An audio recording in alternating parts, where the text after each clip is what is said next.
morning, and thank you, council members Gruhl, Hahn, Huizar, Perry, Rosendahl, and Zine. We are waiting for 3 more members for a quorum. Council members Cardenas, Labange, Padilla, Parks, Reyes, Smith, Wesson, and Weiss. If you'll please make your way as quickly as possible to council chambers, we will get the meeting started. And if folks aren't here in a couple minutes, I'll entertain motions to adjourn. Thank you.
Hoy es el It is now miércoles about 2006. 10:07. Son 17. Thank council members Gruhl, Gracias, Hahn, concejal Huizar, Gruhl, Hahn, Huizar, Perry, Rosendahl, Smith, Rosendahl, Zine, Smith, for being here. por estar aquí We are a tiempo. awaiting Estamos council members esperando Cardenas, al señor Labange, Cárdenas, Padilla, Labange, Padilla, Parks, Reyes, Weiss, and Weiss Wesson. y Wesson. As soon as 2 of those folks En are cuanto here, esas we will dos begin our personas lleguen, meeting. iniciaremos la I want to thank the reunión. members of the public who are Gracias here al miembro del today, público que se encuentra and aquí we el día will de hoy. start the meeting as Y empezaremos soon as la reunión possible. en lo más But pronto right now, we posible. will stay live on Channel 35.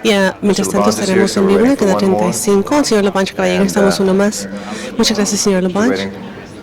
Mr. Cardenas, Mr. Padilla, Mr. Parks, Mr. Reyes, Mr. Weiss, and Mr. Wesson, and we will begin the meeting.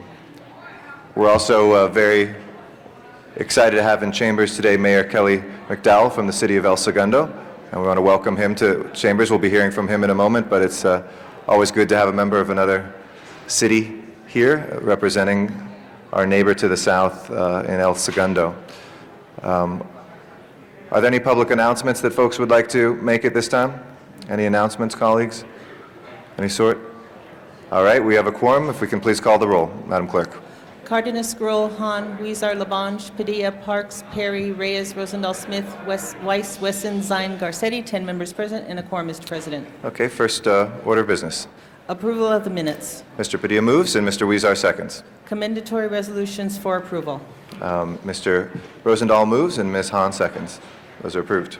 Mr. President, this is the time for comments from the public on items not on council's agenda. Okay. I'd like to start our public comment right now with Ana Medina and Susan Baxter, excuse me. If you'd like to come forward, it's now time for public comments. You'll have 2 minutes.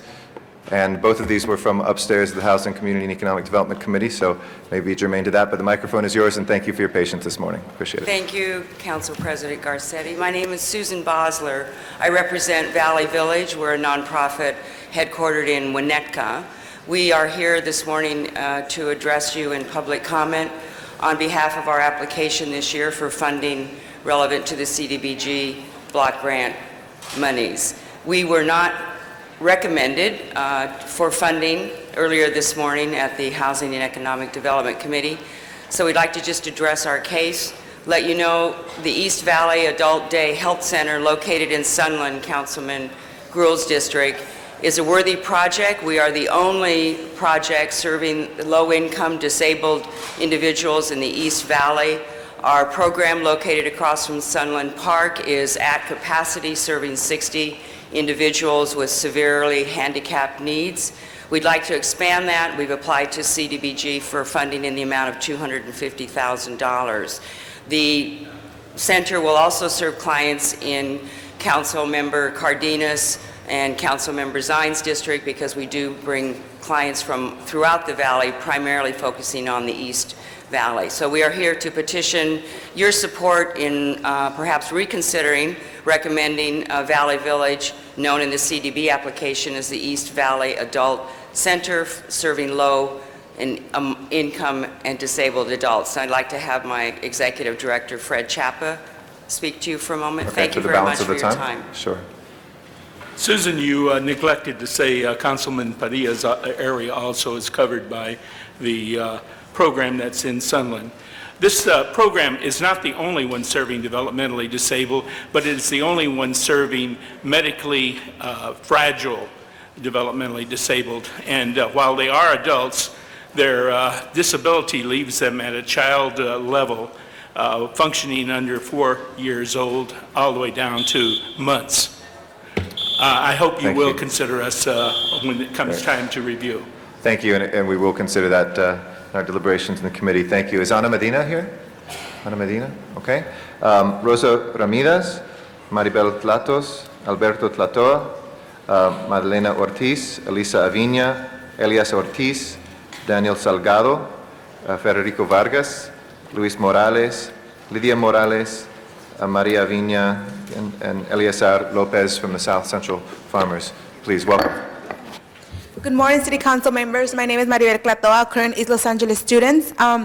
Here at 41st and Alameda, the farmers have created a safe environment for children, and they're very creative.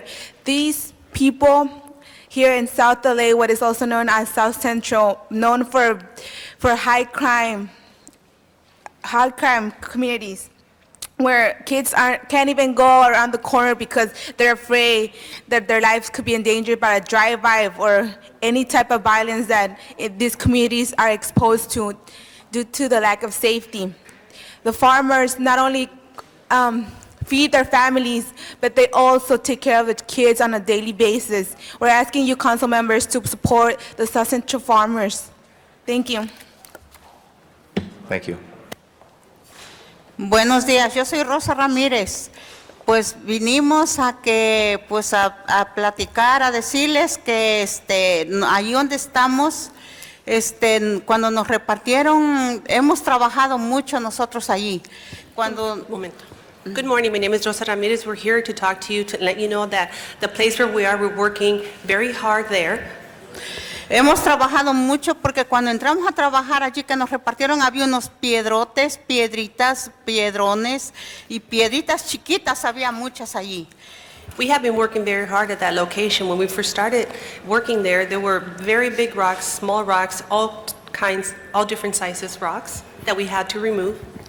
Y desde entonces nosotros hemos trabajado, hemos puesto nuestra siembra para comer, para que tengamos que comer en nuestra casa, con nuestra familia, con los niños. We've been working very hard at that location, and we've been planting, we've been farming, so that we're able to get food for our houses, for our families, for our children. Ajá, con los niños, porque los niños les gusta mucho la verdura criolla. Desde entonces nosotros sembramos pura. Ya, bueno, ande. We take our children there, we've been farming because the children really like the food we farm there.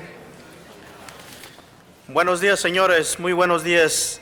Disculpen, nosotros estamos representando en la Alameda Sur, donde nosotros necesitamos ese terreno para cultivar nuestras verduras.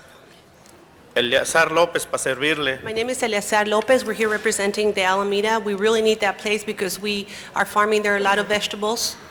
Necesitamos esos terrenos para la medicina, para nuestra juventud y para los ancianos. Y por eso estamos luchando. We need that field to plant medication for the elderly and for our children. That's why we're fighting for that. y eso que le pedimos que nos ayuden para nuestra familia. Muchas gracias. Thank you very much, and we ask for your help so you can help us and we can continue taking care of our family. Thank you. Gracias. Good morning, City Council. There is a necessity in South Central, yet it's not being addressed. Many families do not even earn enough money to feed their families. However, many families have become self-reliant and have grown their own food for about 13 years. The City of Los Angeles needs this type of environment to eliminate poverty. This environment is fundamental for many families, for it serves nutritious foods and safety for our community. 14 years cannot be overlooked. South Central farmers feeding families, feeding friends, and feeding hope. You have the power to find a solution for this. We don't need more warehouses. We need environments that are positive for our community. Y aquí estamos y no nos vamos. Thank you very much. We appreciate your testimony today. And that we have one other speaker card, and for this public comment, we'd like to recognize Mr. Rosendahl to introduce our speaker. Thank you, Mr. President. I'm introducing the mayor of the great city of El Segundo, Kelly McDowell, who's going to come up and speak. And as you know, colleagues, we've reached a settlement on LAX, and we can really thank the mayor and the city of El Segundo, as well as LA County, the city of Englewood and Culver City, and the RSAC group in Westchester. The mayor gets elected, I get elected, we get sworn in, and we end up pulling everybody together into a settlement discussion. This great leader of the Southland was one of the participants in the meeting, and it's a privilege to introduce you, Kelly, to say a few words to the council. Thank you very much, Councilman Rosendahl, for those very kind words. Mr. President, honorable council members, I am Kelly McDowell, the mayor of the city of El Segundo, and it pleases me to be here today. You know, my city has led, since the 1990s, the efforts to regionalize aviation demand and the way we handle it in Southern California. And with this settlement that you will consider in closed session, we are literally at the doorstep of a historic achievement. My thanks, of course, to the citizens of El Segundo and my colleagues on our council, but let me also single out from the city of Los Angeles, Mayor Villaraigosa, Councilman Bill Rosendahl. Bill and his staff were instrumental, if not critical, to the success of these negotiations, and also newly returned Executive Director at LAWA, Lydia Kennard, who was a tremendous asset and will continue to be in terms of implementation. This settlement carries out the principles that we in El Segundo and many others have worked on for almost a decade now. It enforces the rights of the parties, all of them, including Los Angeles, mandates change where it's needed, and sets a new course for my city, for the other neighbors of the airport, for Los Angeles, and indeed for the region itself. Constraining LAX through gate reduction is a historic first in the United States for a major airport, and what it will do is truly jumpstart a regional aviation plan that will handle aviation demand in this region, and LAWA will be the big winner from that. Ontario is poised, Palmdale will be, to grow and handle more and more traffic, and that is the way for the future. Additionally, the settlement provides money to mitigate effects from LAX upon its neighbors, and that is welcome as well. But outside the four corners of this agreement and the negotiations which led up to it, what we have developed is a partnership not just among the petitioners for the litigation that's about to be terminated, but between the petitioners and the other airport neighbors and the city of Los Angeles and the airport itself. And that may be of as much benefit in the long run as this settlement itself. And for that, I am truly grateful. This partnership is going to benefit every stakeholder in LAX, and I truly believe that we're all going to remember, looking back in months and years to come, how we set an example for the nation's airports and for their neighbors in forming partnerships that work for everybody. Thank you very much. Thank you very much. Mr. Rosendahl? Thank you, Mr. President. This is an exciting moment for all of us when we go into closed session to settle this issue. Some of you might have seen the LA Times this morning that talked about San Francisco having its act together for the 380. We have our act together in Los Angeles for the A380, and this whole process of the settlement will even accelerate moving that south runway the 55 feet that we need to do. So it was a great moment. Thank you very much, and thank you, Mayor, for coming here. Thank you, Councilman. Thank you, Mayor. I know we have two other speakers that like to say something at the moment. Councilmember Zine, followed by Councilmember Labange. Kelly, back up there. Thank you. I just wanted to acknowledge your leadership from Independent Cities Association, where we serve together, and the leadership that you've demonstrated there, and the relationship you've established not only with the City of Los Angeles, but all the cities that are associated with Independent Cities Association. I just want to acknowledge that. And you've always been a friend to this City Council and a wonderful representative for your coastal community. And it's a pleasure working with you and seeing you here this morning and bringing this partnership about to bring this matter to closure.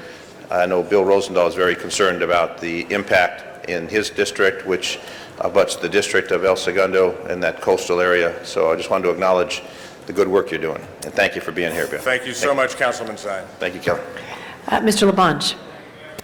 To you, and Los Angeles is a great city, and in our city, around it is 87 other great cities, and El Segundo is one of them. You have one of the prettiest main streets of any city, and you have a very pretty high school right there at El Segundo High, but we're partners, really. I know a very important airport is there, and I know the commerce that both your city benefits from, the airport being there, but the partnership that has worked out. And I love the compliments to Bill Rosendahl, because he truly has stepped in, and his staff, which is so good to see how you credited his staff to work hard at trying to get this agreement with Mayor Villaraigosa. All things work for a reason. And I know the late, great Mike Gordon, who sat over there, and I pleaded about that 55 feet. We all understand we need that 55 feet that's coming closer to you, but also the mitigation and other measures can make it a compatible situation. I just want to thank you and all the mayors that are around us. And this is also, I think we should all look at as mayors throughout our city, whether it's Long Beach adjacent to the southern part of the city, or Glendale or Burbank adjacent to my district, of working with our neighbors to try to make sure, because it's all the same people. It's all the same people, and we want to make sure they have a good experience as they live in their cities or our city and transverse. Thank you, Mayor, and Mr. Rosendahl, I thank you. Thank you, Councilman. We truly are in this together. Thank you. I think Mr. Rosendahl wanted to briefly say something else. Comment on this. I obviously especially want to thank the partnerships that have developed among the cities. I want to thank our mayor, Antonio Villaraigosa, for his leadership, and for Lydia Kennard for being part of the process. And I especially want to thank Mike Bonin, my chief of staff, who really played a significant role. And frankly, we wouldn't be here on the verge of a settlement discussion if it wasn't for Mike Bonin and his leadership. I want to thank everybody in this process. Thank you, Mr. Rosendahl. Mr. Cardenas. Thank you. I think Councilmember Rosendahl and his staff did a fine job. They had just got here. This is a major issue that's been going on in the city policy-wise for well over a decade. And for us to culminate it and be able to get many people on board that certainly had some real issues to contend with. And I just want to thank you, Kelly, for your leadership as well, of being able to put down the sword for enough time to realize that we're serious here and we want to collaborate. Regionalism is something that we don't want to just say rhetorically, but actually is going to have to be realized by LAX doing its part, and then us also doing our part as neighbors and as an entire community to get the rest of Southern California to think and act on regionalism, because we know politicians like to spew rhetoric, but it's not about rhetoric, it's about getting it done and being for real about it. So this is about laying down the swords in the real legal sense of ending the idea of lawsuits and working on collaboration. And it's something we've been trying to get done for a long time. And you're absolutely right, under the leadership of our current mayor, we were able to just change that paradigm into a place of negotiation rather than being, working it out through the press, which in my opinion doesn't usually amount to the right forum in which to work collaboratively, but to actually get into a room and do things. I also want to say something and compliment Mr. Rosendahl. There was only one of us from the Commerce Committee that could be in the room negotiating. And what we determined was that the negotiations in that room would go on and Mr. Rosendahl, the council member of that district who's on the Commerce Committee, would actually be in that room, and his staff, and then that we, as a Commerce Committee, would discuss it from a legal vantage point in closed session, and then therefore we could actually abide by all of our responsibilities, yet we could collaborate as well as a council legally and appropriately to make sure that we actually do our job. So I just want to compliment you for taking on that role and compliment my colleague, Councilmember Hahn, as well, to allow that dynamic to happen so that everything could come together, and it has wonderfully. Congratulations. Thank you, Councilman. I appreciate that. Thank you. And I mentioned Councilman Rosendall's staff generically earlier, but I must say Mike Bonin and his shuttle diplomacy during the negotiations was truly invaluable. Thank you, Mayor. And I know, again, you have been one of those that's been willing to roll up your sleeves and sit down and talk about what we know is best for the region. So thank you very much. Mr. Rosendahl, I have you on this queue again. Did you want to say something? Just 1 second. I want to acknowledge Mike Gordon, who was the assemblyman that provided tremendous leadership. He only was in the State Assembly for a few months. He was from El Segundo, and his leadership historically created an atmosphere. And with his passing, many of us were dedicated to the spirit of Mike Gordon in those negotiations. So, Mike, thank you for your support on this, and I know he's resting in peace. And again, thank you, Mayor, for your leadership. Thank you, Bill, and well said. Thank you very Thank you, much. Thank you for Madam being here. Colleagues, I think we're going to begin our agenda now. Madam Clerk, if you could open the roll. We've already called roll this morning, so that's next our first item. First item on the agenda is an item notice for public hearing. Item number 1, it's confirmation of a 1911 Act assessment in Council District 7, and if there are no protests, the action would be to confirm the assessment. That item is now before us, confirming that assessment, item number 1 in Council District 7. Madam Clerk, open the roll, close the roll, tabulate the votes. 14 ayes. That item's been approved. Next item. And item number 2 is also a public hearing item. The applicant consents to a continuance to February 1st. That item will be continued to February 1st. Item number 3 is a street vacation in Council District 14, and if there are no protests, the recommendation for council action would be to instruct the city engineer to proceed with the vacation. Does anyone like to call that item special, or we'll move that item forward? Madam Clerk, open the roll, close the roll, tabulate the votes. 13 ayes. That item's been approved. Next items, Madam President, are items for which public hearings have been held. Items 4 through 22, 4, 5, and 6 are commissioners. Do you wish to hold those on the desk? Yes, we'll hold item 4, 5, and 6 on the desk. I think we've asked also for item 7 to be continued for 1 day.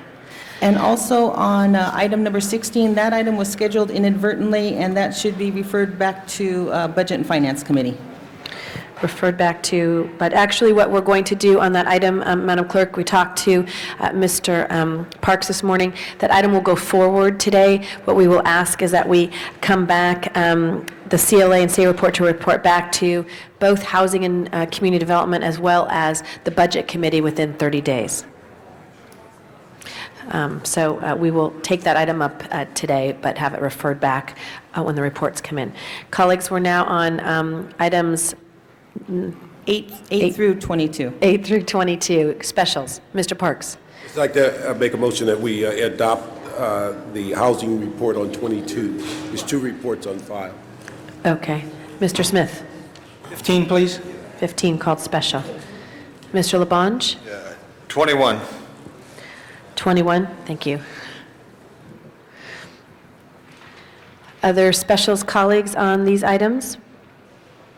If not, Madam Clerk, please call the roll on the balance of those items. Open the roll, close the roll, tabulate the votes. 13 ayes. Those items have been approved. Next order of business, Madam Clerk. I'm sorry? Forthwith on 18 and 20. Next items are items for which public hearings have not been held. Items 23 through 61, 10 votes are required for consideration. 23 through 61. And I believe there are cards on 28 and 29. There are. There's also, and I apologize, on item number 16, Samuel Garrison, are you still here? Mr. Garrison? Okay. So we'll just, item number 28 and 29, we will call special based on the cards that we have seen. Did you, sorry, we did pass it because it had a public hearing. I apologize, had not seen the cards. That was already passed. Okay, thank you, Sam. Any other specials, colleagues? Mr. Parks? 52. 52. Any other specials? Okay, if not, those items, the balance of those items are now before us.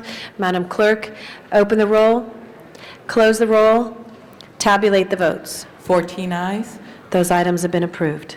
Next order? Next item is 62, and that's a closed session. Do you wish to hold that on the desk? We'll hold that on the desk. On the continuation agenda, item number 63 is the appeal of Mr. Stuckey. We will hold that on the desk as well for right now.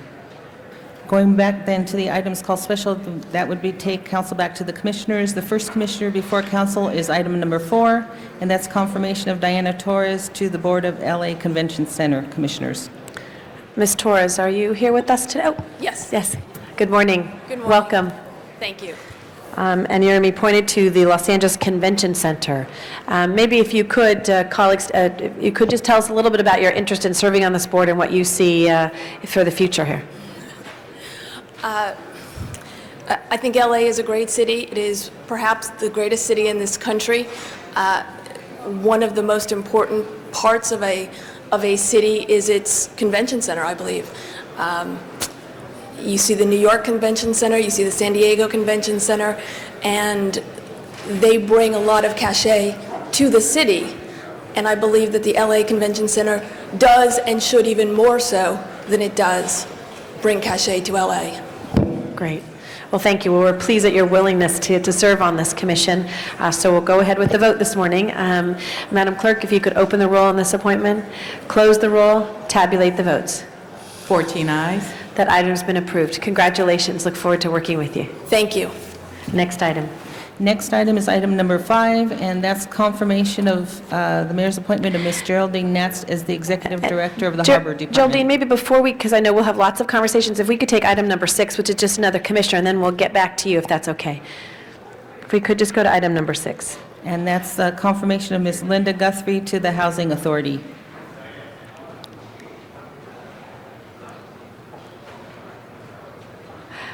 Good morning.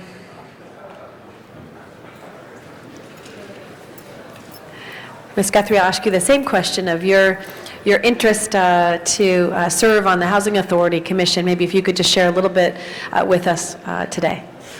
Good morning, ladies and gentlemen. I'm very much interested in working in with the Housing Authority, and especially on the commission, because I think housing is one of the #1 issues facing our city today. The number of people who are fleeing our city who are not able to find housing that meets their needs, also the need to redefine what the Housing Authority does. And instead of seeing it as just a place to provide shelter, as a place to provide a community and integrating the city through these various communities. I'm very much interested in joint use, tying in the educational agenda with the Housing Authority, job opportunities, all types of programs that I think can happen under the Housing Authority. So that's my primary interest. Great. Well, I'd like to, actually, Councilmember Weezer would like to ask you a question. Hi, Linda. How are you doing? Good morning. I had the pleasure of working with Linda when I was at the school district, and let me tell you, this is a person that is committed to bettering not only the lives of children in the city of LA, but Los Angeles in general. I'm just excited about your participation on this commission because I think you're going to add so much. You're one of the persons that I've always just looked forward to working with because you take risks, but yet you're doing the right thing, and I'm just excited about your appointment here. So welcome aboard, and thank you for your service to the city. Thank you very much for your support and for those kind words. I hope to live up to all of them. Thank you very much. We're pleased to have you as a commissioner. Councilmember Hahn. Thank you, and I want to thank you for agreeing to serve in this way. Let me just tell you a couple of issues. Well, one particularly I'm just going to focus on, and I would love for you don't have to comment on it necessarily today, but something I want you to pay attention to, and that's the increasing violence, gang violence, that we have in our housing developments. I've had more young people killed in the last 2 weeks in some of my housing development projects. I'm very concerned about it. As you know, we lost our security, our dedicated security in the Housing Authority developments. We now rely on LAPD, which is already understaffed, and told me point blank that they were going to be unable to pick up the slack. Do you have any comments on that? And it's really the number one issue for me now is the gang violence going on in our housing developments. Well, I think that goes hand in hand with the concerns that we face in the school district, with violence and safety being the number one issue. We all know that if people do not feel safe, they cannot do anything else. I think it's a question of providing programs within the Housing Authority that redirect some of the youth and bring in other agencies that can provide support, because no one agency can do anything by themselves. So I think systematically we need to look at gang intervention programs that community-based organizations are involved in. We can look towards federal grants in terms of safety in the neighborhoods, and try to bring all of those forces to bear within the Housing Authority. There's no way that we know that we're going to get the funding for policing. And I don't know if policing is the correct answer. I think that there are other things that can focus our youth. And looking at schools like Jordan High School, we're situated right next to a housing development, rethinking that entire housing development. I think when you just have one economic level placed in a housing compound, I think that lends to problems. I think rethinking the entire situation would go far to eliminating some of the gang violence that we see. And once again, the housing department or that situation is only a microcosm of what's going on throughout the city. So it has to be a systematic look and not just thinking, oh, well, if we reinstate the police or if we get LAPD more involved, that it's going to solve the solution or bring the solution. That's true, though. I would disagree with you that some of the things that are happening in our developments are really not happening in the rest of Los Angeles. So it is a particular specific problem. And by the way, I will give kudos to LAPD, who the other night actually was there on the scene, heard the shots fire, and were able to apprehend one of the shooters, which led to some information that might help with that problem. So in fact, policing is important, and LAPD, even being understaffed, has actually done a good job there, and they were responsible the other night for apprehending one of the shooters. So. Well, I'm not diminishing the role of the police, believe me. I live in Los Angeles. I'm very grateful for LAPD, but I'm just saying that there are other agencies that we can bring in to look at that issue. Thank you. Okay. Thank you, Ms. Hahn. Colleagues, the item is now before us for the appointment. Madam Clerk, open the roll, close the roll, tabulate the votes. 14 ayes. You've been approved. Congratulations. Thank you very much. Thank you. Okay. Thank you. I think we'll go back to item number 5. Thank you for your patience too, Geraldine. I'd like to first acknowledge Councilmember Cardenas. Thank you very much. Welcome, Geraldine, to Los Angeles. Thank you. We had an opportunity to discuss in the Policy Committee perhaps some of the differences and some of the nuances over at Long Beach, Port and Harbor, and right here in Los Angeles. A lot of people don't realize when they look on a map or they see out there or they pass by and they think there's a big harbor, they think it's just one. Hopefully someday we will sort of kind of operate as one in that kind of harmony. But until then, can you please tell us what one of the differences are when it comes to the personnel? There seems to be a great disparity between the personnel numbers over at Long Beach, which are much lower than the personnel numbers here in the city of Los Angeles. But can you give us a couple of tangible examples where you actually have personnel, but they're not on the payroll as personnel, they're actually contracted out? Thank you, Council Member. I'd be happy to do that. Yes, a number of people have asked me about the size of the staffing in the port, and let me say there are some real valid differences. The Port of Los Angeles operates its own police department. In Long Beach, we don't have police. We have to contract with our city police to provide that service. In the Port of Los Angeles, you have port pilots that are city employees.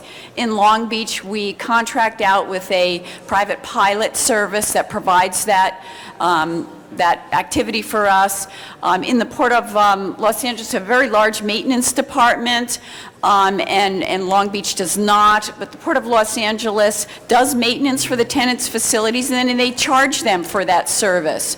So there are some real differences, but they're fairly easy to explain, some of the major ones. Good, but the bottom line is, the main point I wanted the people of Los Angeles to understand is, I hope the press doesn't say, oh, great, you know, Geraldine is here and she oversaw 300 and some personnel employees in-house, and over here at the City of Los Angeles, there's 800 and some, and she's probably going to crack the whip and get us down to 400 or something like that. The bottom line is, there's activity of if not dozens, hundreds of more people in activity in Long Beach. They're just on the books. They're getting paid, but they're not paid as employees. They're paid as some kind of contract out, such as when it comes to security. Neither port is going to want to do without the dozens of officers that we need, especially after 911, in making sure that our ports are secure and having to actually develop and create a larger, bigger structure to make sure that we're even more protected into tomorrow. So the bottom line is that I think that's a perfect example where we need not kid ourselves in thinking that because Long Beach is similar in size, maybe a little bit different in activity, but they have less than half the employees, that we're going to see that kind of change in Los Angeles. I'm sure, Geraldine, you know how to make any department lean and not mean, lean and very friendly.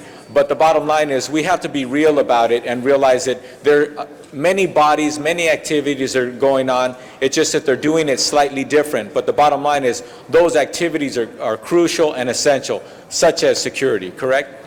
Exactly. So no one should expect that all of a sudden that we're going to be cutting back staff at Los Angeles. But of course, as any general manager coming in, I would look to make sure the operation is running efficiently, but I know enough about the organization to understand why they have the staff that they do.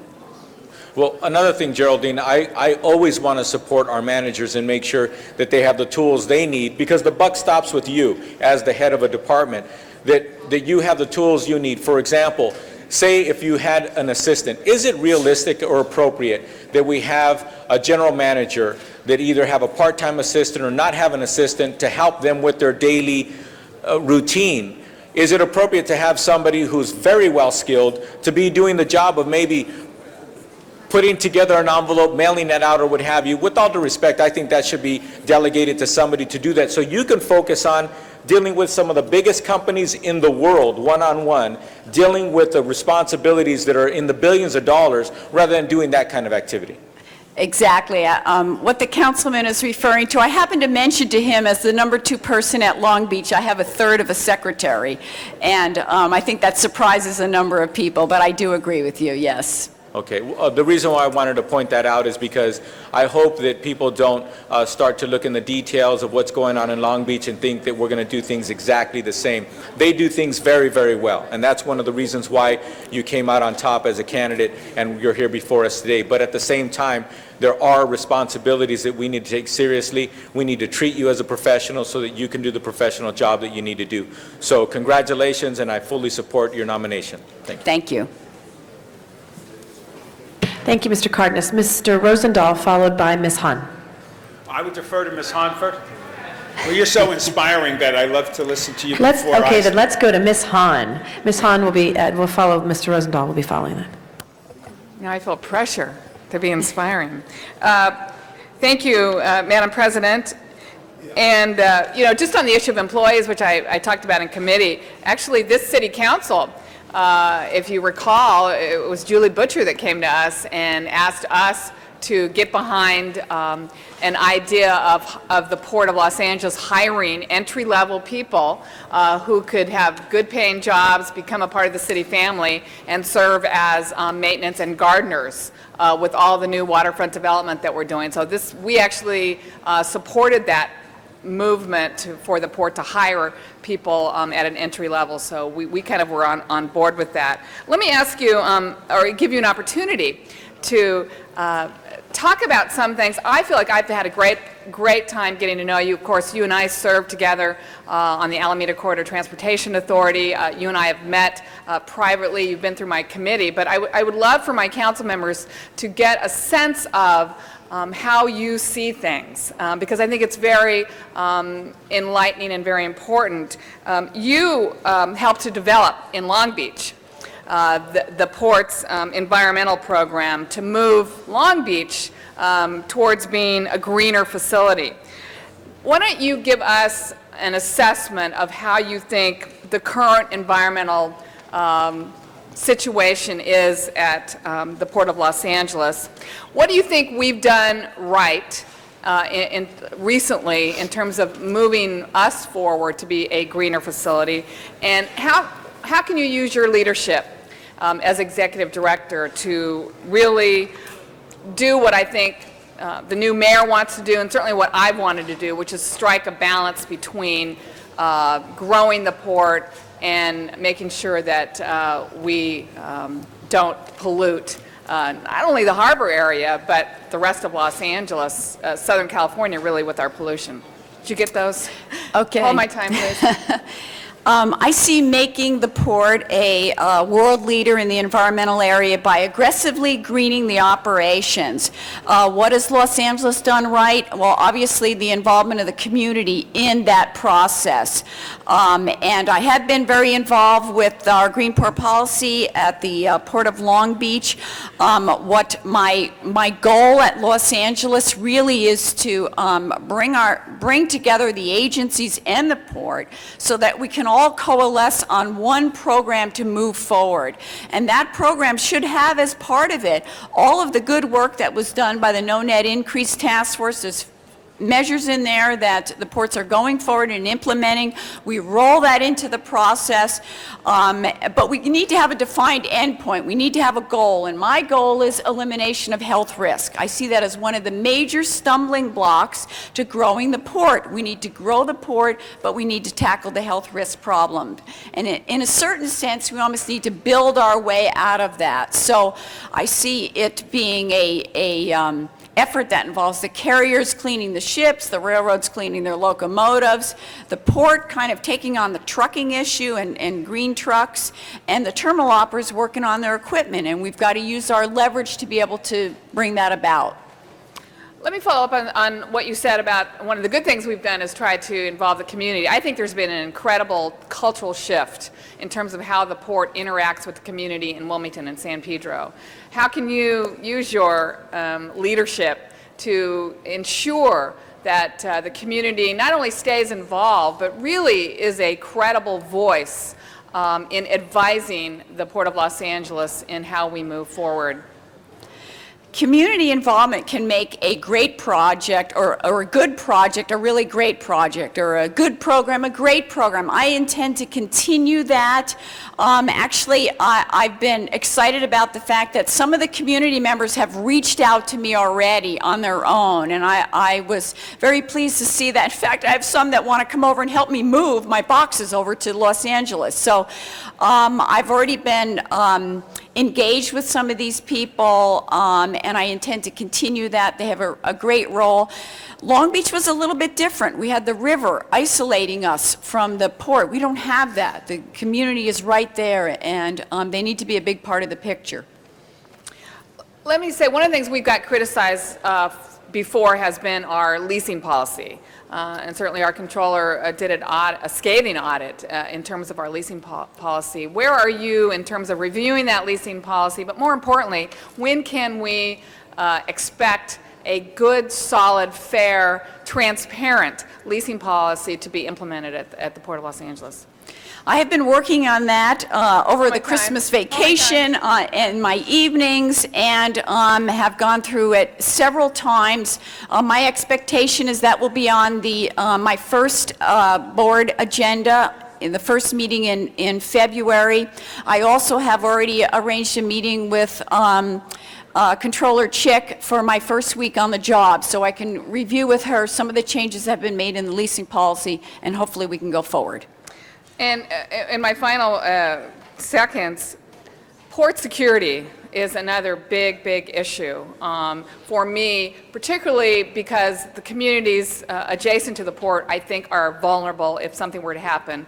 But also, certainly, because any shutdown of that port complex could be devastating to the local economy, the national economy, I dare say the global economy. How secure do you think the Port of Los Angeles is? And what can we expect from you in terms of really making that a priority and getting to a point where we actually will be secure? Actually, I've been very impressed with what I've seen in terms of security programs at Los Angeles. They're sort of pushing the edge of the envelope and some of the things actually a little ahead of the U.S. Customs, and I would like to continue that. I also want to focus on an area, a lot of what we've done is prevention. I want to focus on business recovery. There are 9 evacuation plans for Terminal Island, and we have never tested one. We've never tried to evacuate Terminal Island and get people off that island over those bridges. So we ought to talk about how we're going to test some of these things and look at business interruption, because the port is such a vital economic engine for this area and the nation. We have to keep it operating. And then I'd love to hear your thoughts on, and I'm sure those from Wilmington and San Pedro, and really, hopefully, all of Los Angeles, have been paying attention to our waterfront development.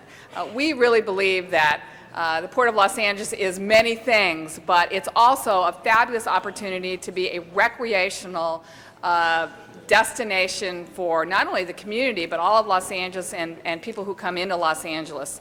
What are your thoughts on giving the waterfront back to the people, which I believe is really, you know, the whole spirit of the state tidelands, is that we hold these harbors in trust for the people of Los Angeles, and yet people have had a difficult time having access just to walk along the water, to recreate along the water, and to be able to view the incredible economic engine that is moving every day down that main channel.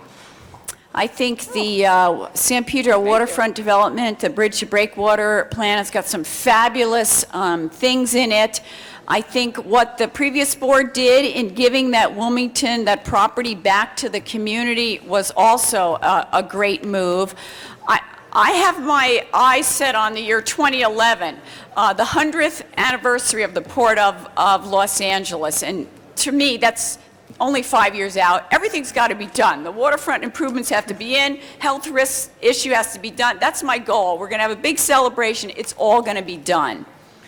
Well, thank you. And again, I think you've given my colleagues and those watching a better insight into your philosophy.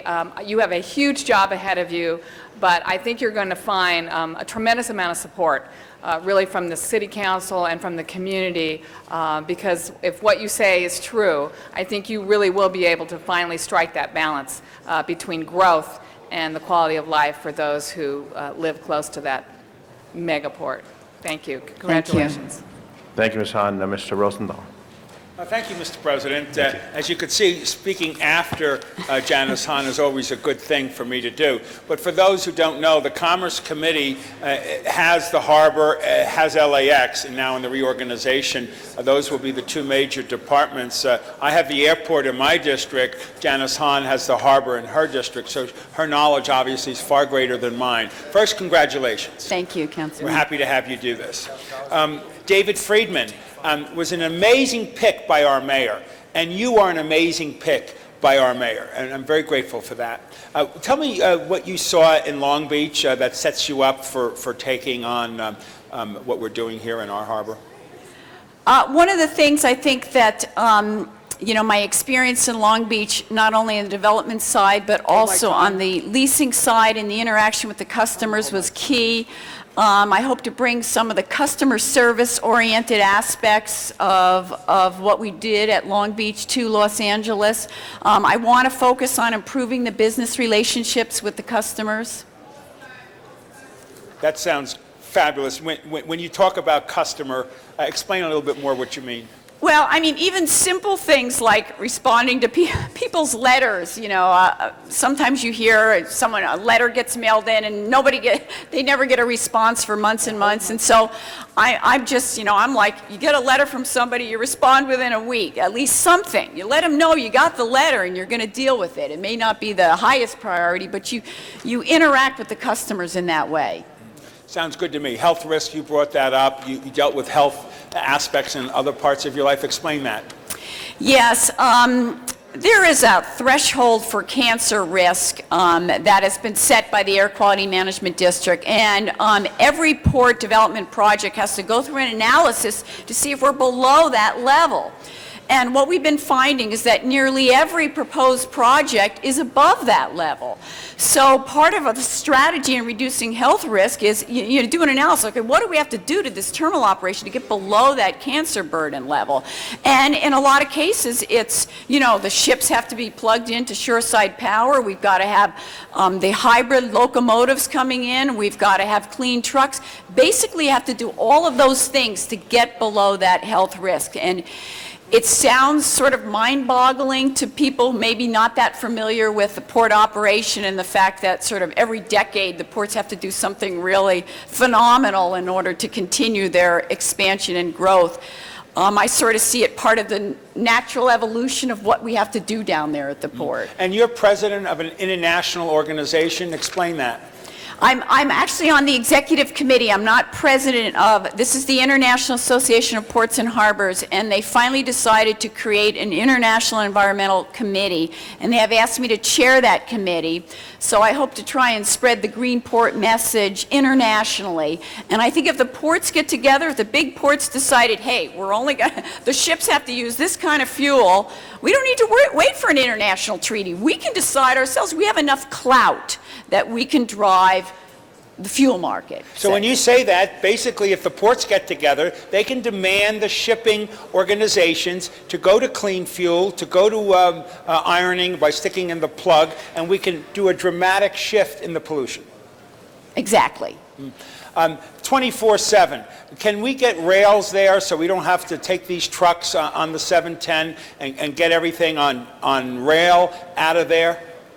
Yeah, most of the rail improvements are tied up with development projects that have to go through the environmental impact report process. So even on a rail project, you're doing this health risk assessment. You're striving to eliminate the health risk, to eliminate the cancer burden. It makes the rail projects difficult, even though you're reducing truck trips on the freeway, which has a positive benefit. You still take that rail project through the same process. So we're looking at working together, both ports, some major rail enhancements to facilitate the trains coming out of the port and minimizing truck trips. Well, again, I want to congratulate you. I want to congratulate our mayor for having the leadership and insight and picking such a great person for this job. And we look forward to working with you in the months and years ahead. Congratulations. Thank you, Councilman.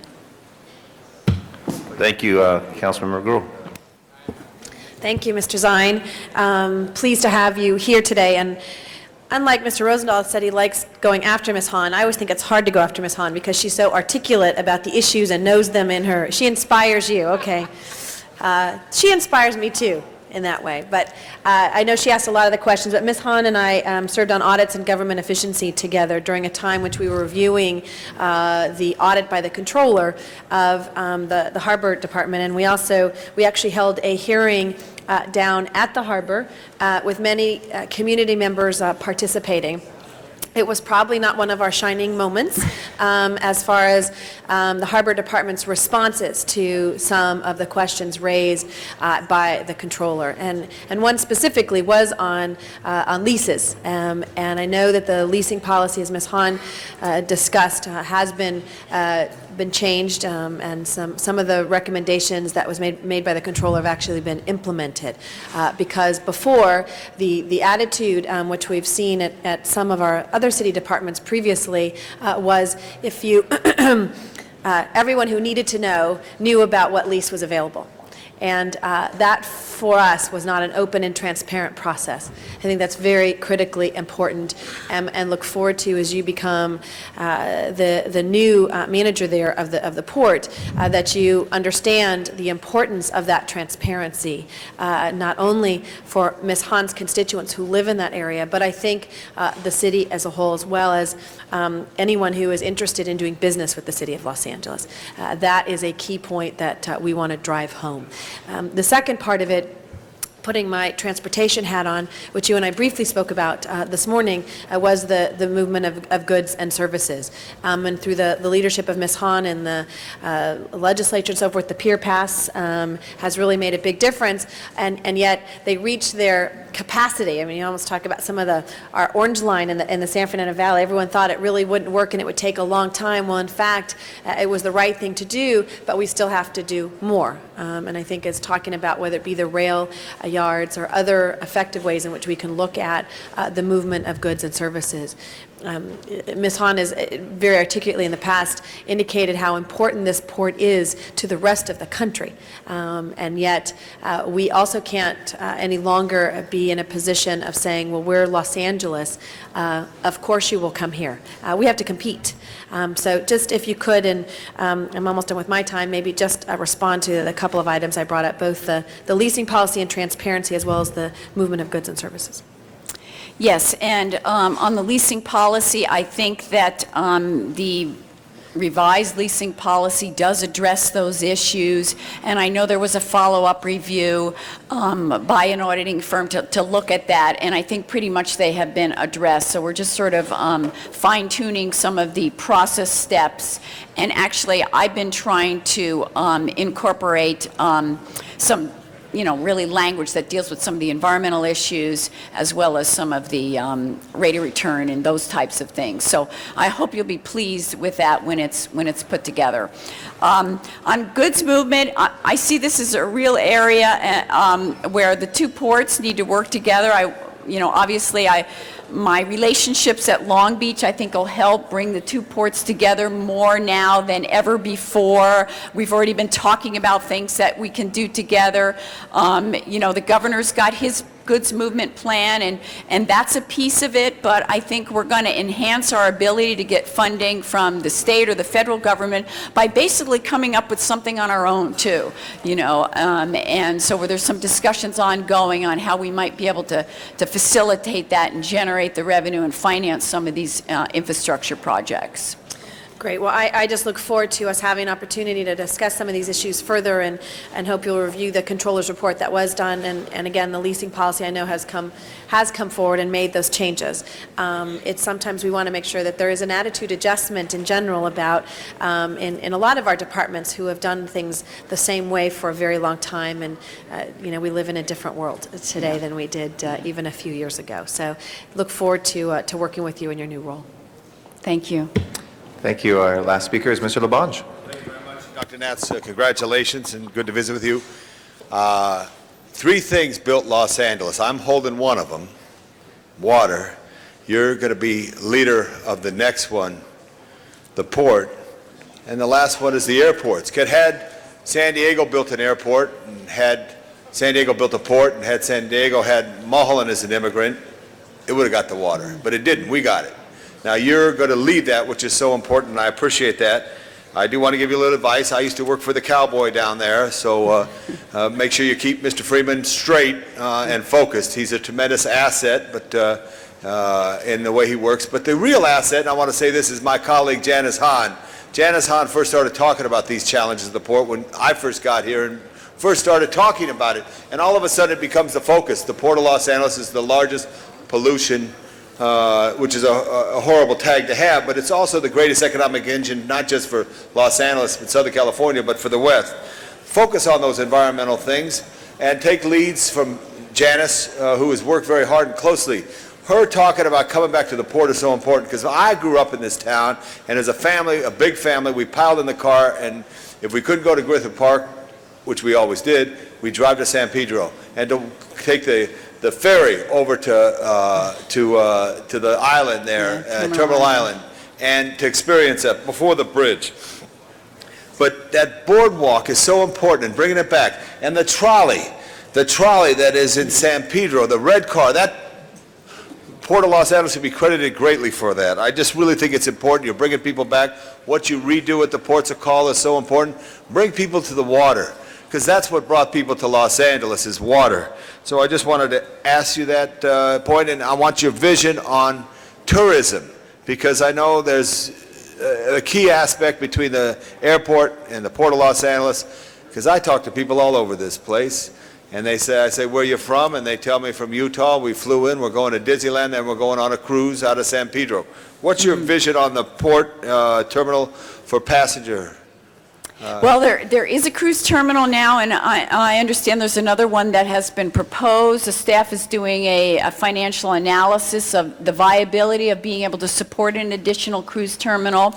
And if it's viable, I think it would be a dramatic, a great addition to the waterfront there, because nothing is prettier than looking at those cruise ships. That's the whole thing, because if you look at ports of call, you walk in through I like clam chowder, but you're walking through a New England type design. Get people to the water.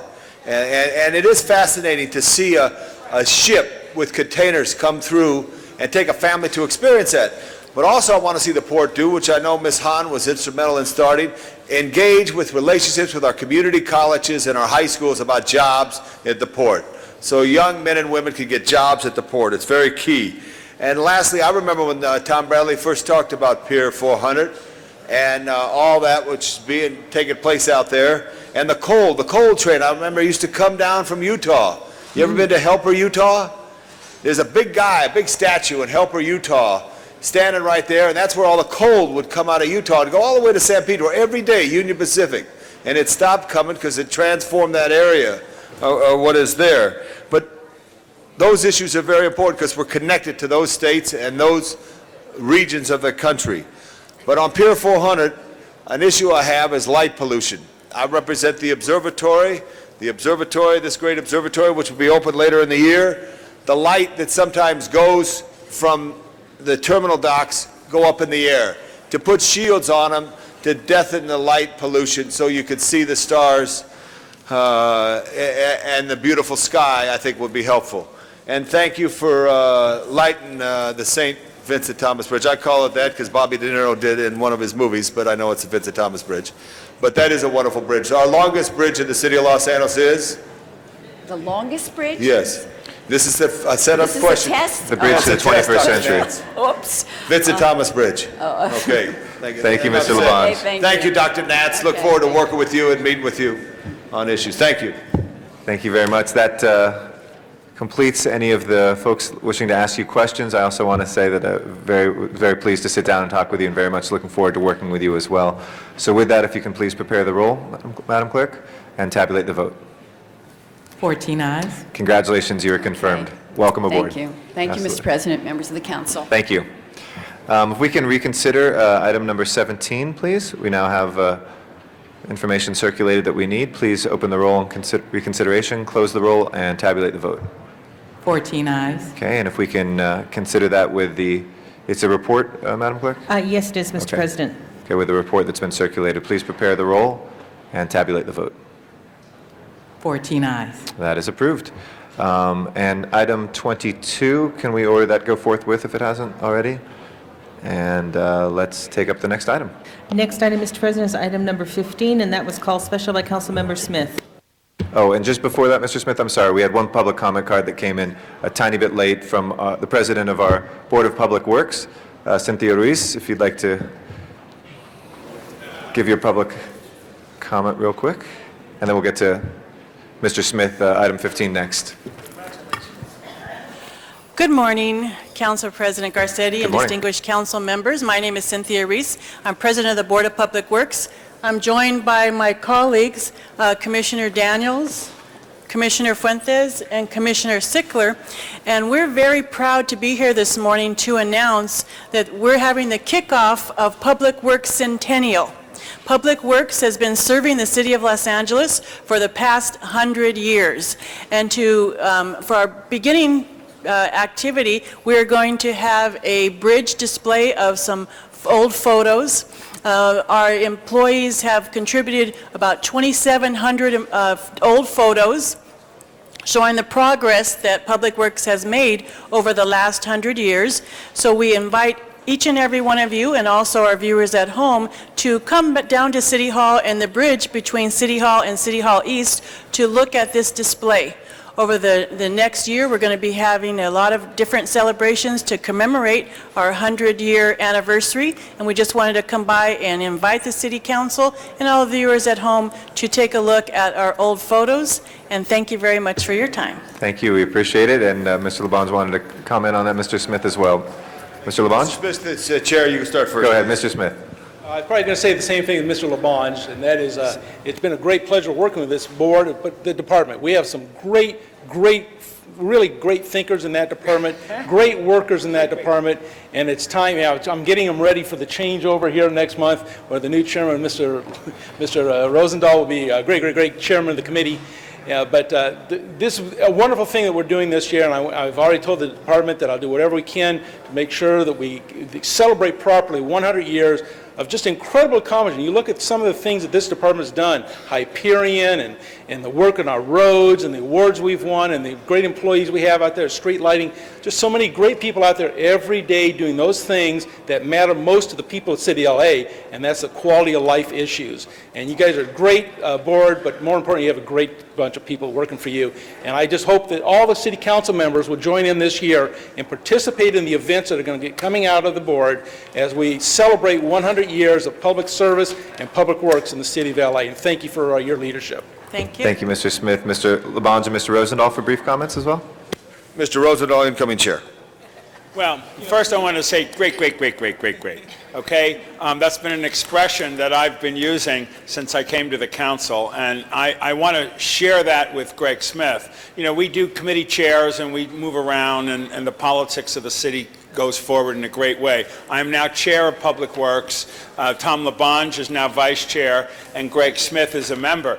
And the reason I was really insistent in our discussions that Greg Smith continue is because he's done a great job as chair of Public Works. And first I want to thank my colleague for his leadership with Public Works over the last period of time that I've been aware of it. And I've been aware of it because the last 6 months as I've been elected, when my office calls Public Works to do the potholes, to do the tree trimming, they respond. And they've responded absolutely fantastically. And of course, I was most grateful when a constituent comes up to me and thanks me. Really, I'm thanking Public Works. And I look forward to providing leadership on that committee with Tom as my vice chair, but most importantly, with Greg Smith and his memory, his experience, and his positive relationships. Again, I want to thank you, Greg, for that. And 100-year anniversary, congratulations on that. Thank you. Thank you. All right, thank you very much. We appreciate that, and we encourage all folks to get out there. Mr. Labange, did you have a... Thank you. I did. I just want to thank Mr. Rosendahl, incoming leadership, Greg, for your great leadership. I stand for Public Works. I started in 1974 at 425 North San Fernando Road in a public works yard in my public service. And it always is with me because they're working hard all the time. And those who collect the trash, those who clean the sewers, those who change the lights in the street lights, all that work is very important. So I'm glad you are highlighting it this year. I'd like to send an invitation to all the Public Works to work with you. We're having a St. Patrick's Day parade on the 17th of March, and we get some Public Works vehicles in there. A nice green trash truck down Broadway will certainly highlight it, and I'm just proud of Public Works and everybody works there. And make sure they stay healthy and work safe. Thank you very much. Thank you, Mr. Labange. Thank the engineers, too, from And just remember, Public Works works for you. All right, thank you. On that note, we will return to item 15. Thank you all very much. Time. Sorry? Oh, I'm sorry, we had two other speakers that popped up. Mr. Perry, Mr. Parks, to our board, also wanted to address you. My apologies. I just want to say thank you. And part of your input to us in this last budget was the reason that we had almost 1% of the budget dealing with infrastructure, primarily the streets and sidewalks and things of that nature. We're going to say thank you for bringing that attention. And for primarily the 8th, 9th, 10th, and the 15th, and I believe the 1st, we're also very pleased that we've taken on this whole issue of dirt alleys. And I think we're going to get 25 miles done. And I promise Mr. Smith, 0.16 mile of a dirt alley in the 12th district, and if we don't get that and anything else gets done, we got to get that done. But thank you very much, because all of your input was the reason that we moved forward on that infrastructure issue. Thank you. Ms. Perry, did you? Oh, okay. Thank you very much. We appreciate it.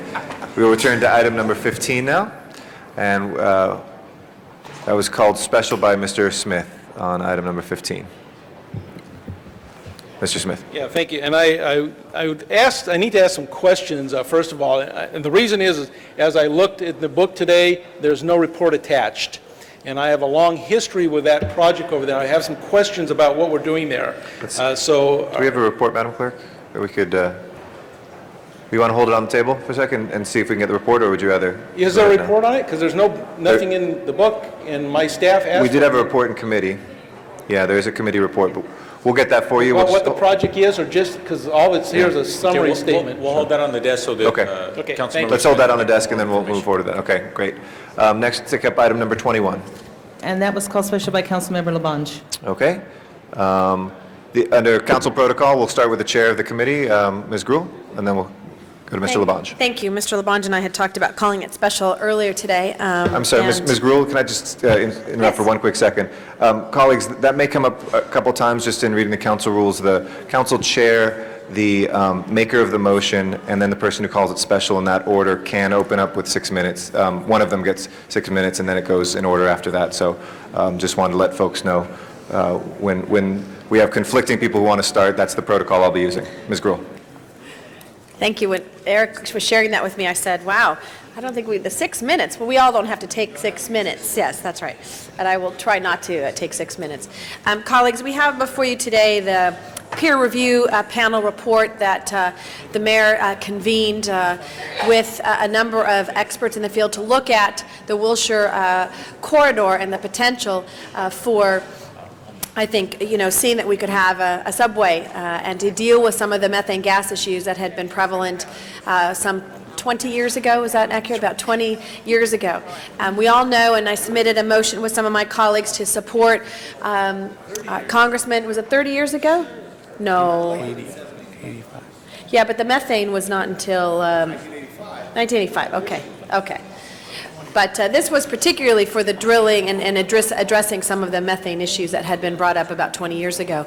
And Congressman Waxman has introduced legislation, short and brief, as you shared with us, which is really to just indicate now that it would be eligible for federal funds in the future, because we know that to have mass transit in the city, it's going to require some of the federal dollars that are critical to making something like that happen.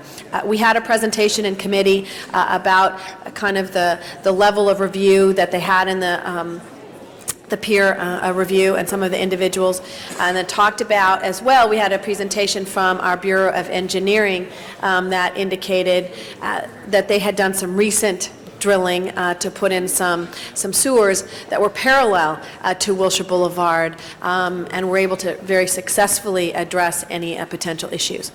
So I'd like to, we have a representative here from the MTA today to make just a brief presentation about what the peer review panel, we had present in committee as well, the mayor's representative, Jaime de la Vega, to share kind of the process. But if you could, for just a brief moment, kind of share what the process was and what the kind of final recommendations were.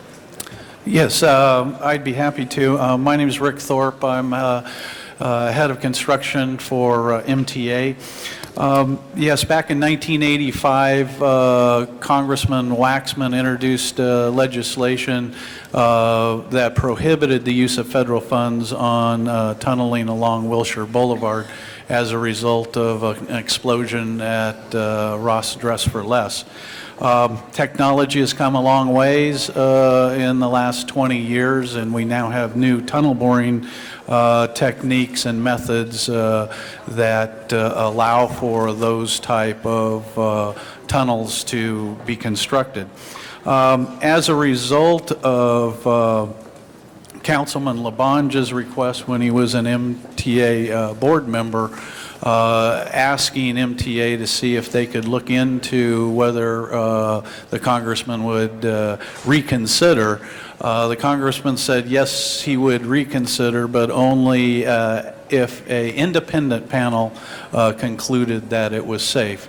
As a result, there was a panel of 5 members from across the country, 3 appointed by the American Public Transit Association, and 2 by Congressman Waxman himself from that represented the National Academy of Sciences.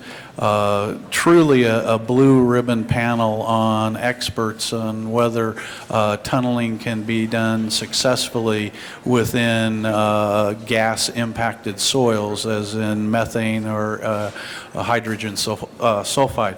The bottom line and conclusion of that was a unanimous agreement that technology has advanced to the point that, and I think their conclusion was that it is as safe as any other tunneling in the United States, and it was a unanimous conclusion that if we followed the proper procedures, that tunneling along Wilshire Boulevard could be done safely and we could operate safely. As a result of that, on December 22nd, Congressman Waxman introduced legislation to repeal his previous legislation. We're looking forward to Congress approving that legislation, which would allow us to move forward with future extensions of the subway, especially along Wilshire Boulevard. Well, and I'm glad you mentioned Tom LeBond as well, because he was one of the first. There were a lot of naysayers, and Tom took a risk and said, we really do need to look at this. Things have changed in that 20 years. So congratulations, Tom, because you really were able to get the MTA board to consider that as well. And so I think that has moved this quite a long way in this issue. So colleagues, you all were presented, so you have on your desk actually the peer review debriefing that they provided to Metro, which gives you some overview of the information. What we did talk about too, Rick, was what are the next steps from the city's perspective or the MTA's perspective that we can do. Again, we are hopefully going to go on record soon supporting, which I think will be no problem. It's just going through its process to support Congressman Waxman's repeal and legislation there. But what other items do we need to kind of help move this forward, other than finding a lot of money? But I know that's... Yeah, it will take significant amounts of money, and that's why the federal government is a key role in our ability to use federal funds. The next steps in the process are to include and evaluate the extension of the Wilshire corridor within the MTA long-range transportation plan. As a result of that, then assuming that it is a high priority for the county and transportation in Los Angeles, we would move forward with the steps that are required to receive federal funds. Those include major investment studies, alternatives analysis, environmental documents, and then at the same time would have to pursue federal, state, and local funds in order to move the project forward. That process, the first portion of that, is being conducted right now. MTA planning is reviewing this as part of the long-range transportation update. Well, colleagues, I know you're here for Mr. LeBond as well.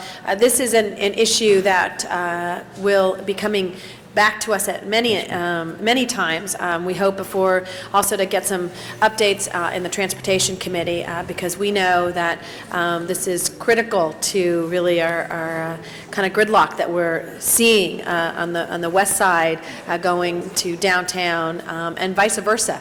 I mean, the interesting thing is we're seeing a bit of a change in the traffic patterns in the past. Used to be when you went down in the morning, the 10 going eastbound was horrible traffic. It's now actually more traffic is coming westbound in the AM and vice versa in the PM time period. But just want to thank Rick for your leadership and really on a number of projects that have occurred in the Orange Line and so forth as we talk about its success. So thank you for being here today. This was just our opportunity to highlight that there is no pun intended, but light at the end of the tunnel that we can see potentially for bringing mass transit to the city of Los Angeles and to this region. So thank you for being here. Thank you, Mr. President.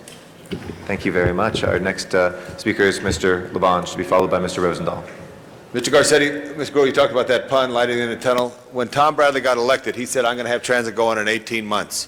When they dedicated Hill Street Station, John Farrell made one of his great speeches, said, Tom, you were right about one thing, 18. Took 18 years to get that thing built from when they started in 1973. Unbelievable. Now we have a chance to talk about it again. Now we have a chance to think about it again. We're committed to the East Side Rail completion. Should have been a subway, but we're doing light rail. We're committed to get that thing done, and it's under construction. I saw the tunnel this morning when I was on First Street. We're committed to get Expo Line built, which is real important for that. We're committed to expand the Gold Line west in San Gabriel Valley from a regional standpoint. But now we can get back thinking about Wilshire Boulevard again, and also Chandler North, because I could see, Mr. Thorpe, we could go north from Chandler and Lankershim to Valley Plaza and Ms. Gruhl's district and out the middle of the 170 freeway. Members, when we think about transit, and we hope we think long range here, and that's why I fought hard for this, is because it was off the table. You couldn't talk about it. And we got defeated in committee at the MTA, but we turned it around when it came to the full board with the help of the great city of Santa Monica, the great city of West Hollywood, the great city of Beverly Hills, and the great city of Culver City. All said, yes, this makes sense after you, as the transit plan goes. I just want to know, right now, technology, explain about the technology and the work that you have on the tunneling machine on the East Side Rail that you could see conceivably be for extension of the Valley Line, or when I say the Valley Line, I want you to think both Wilshire and the Valley to extend it to connect to others. Explain that new tunneling. Hold my time, please.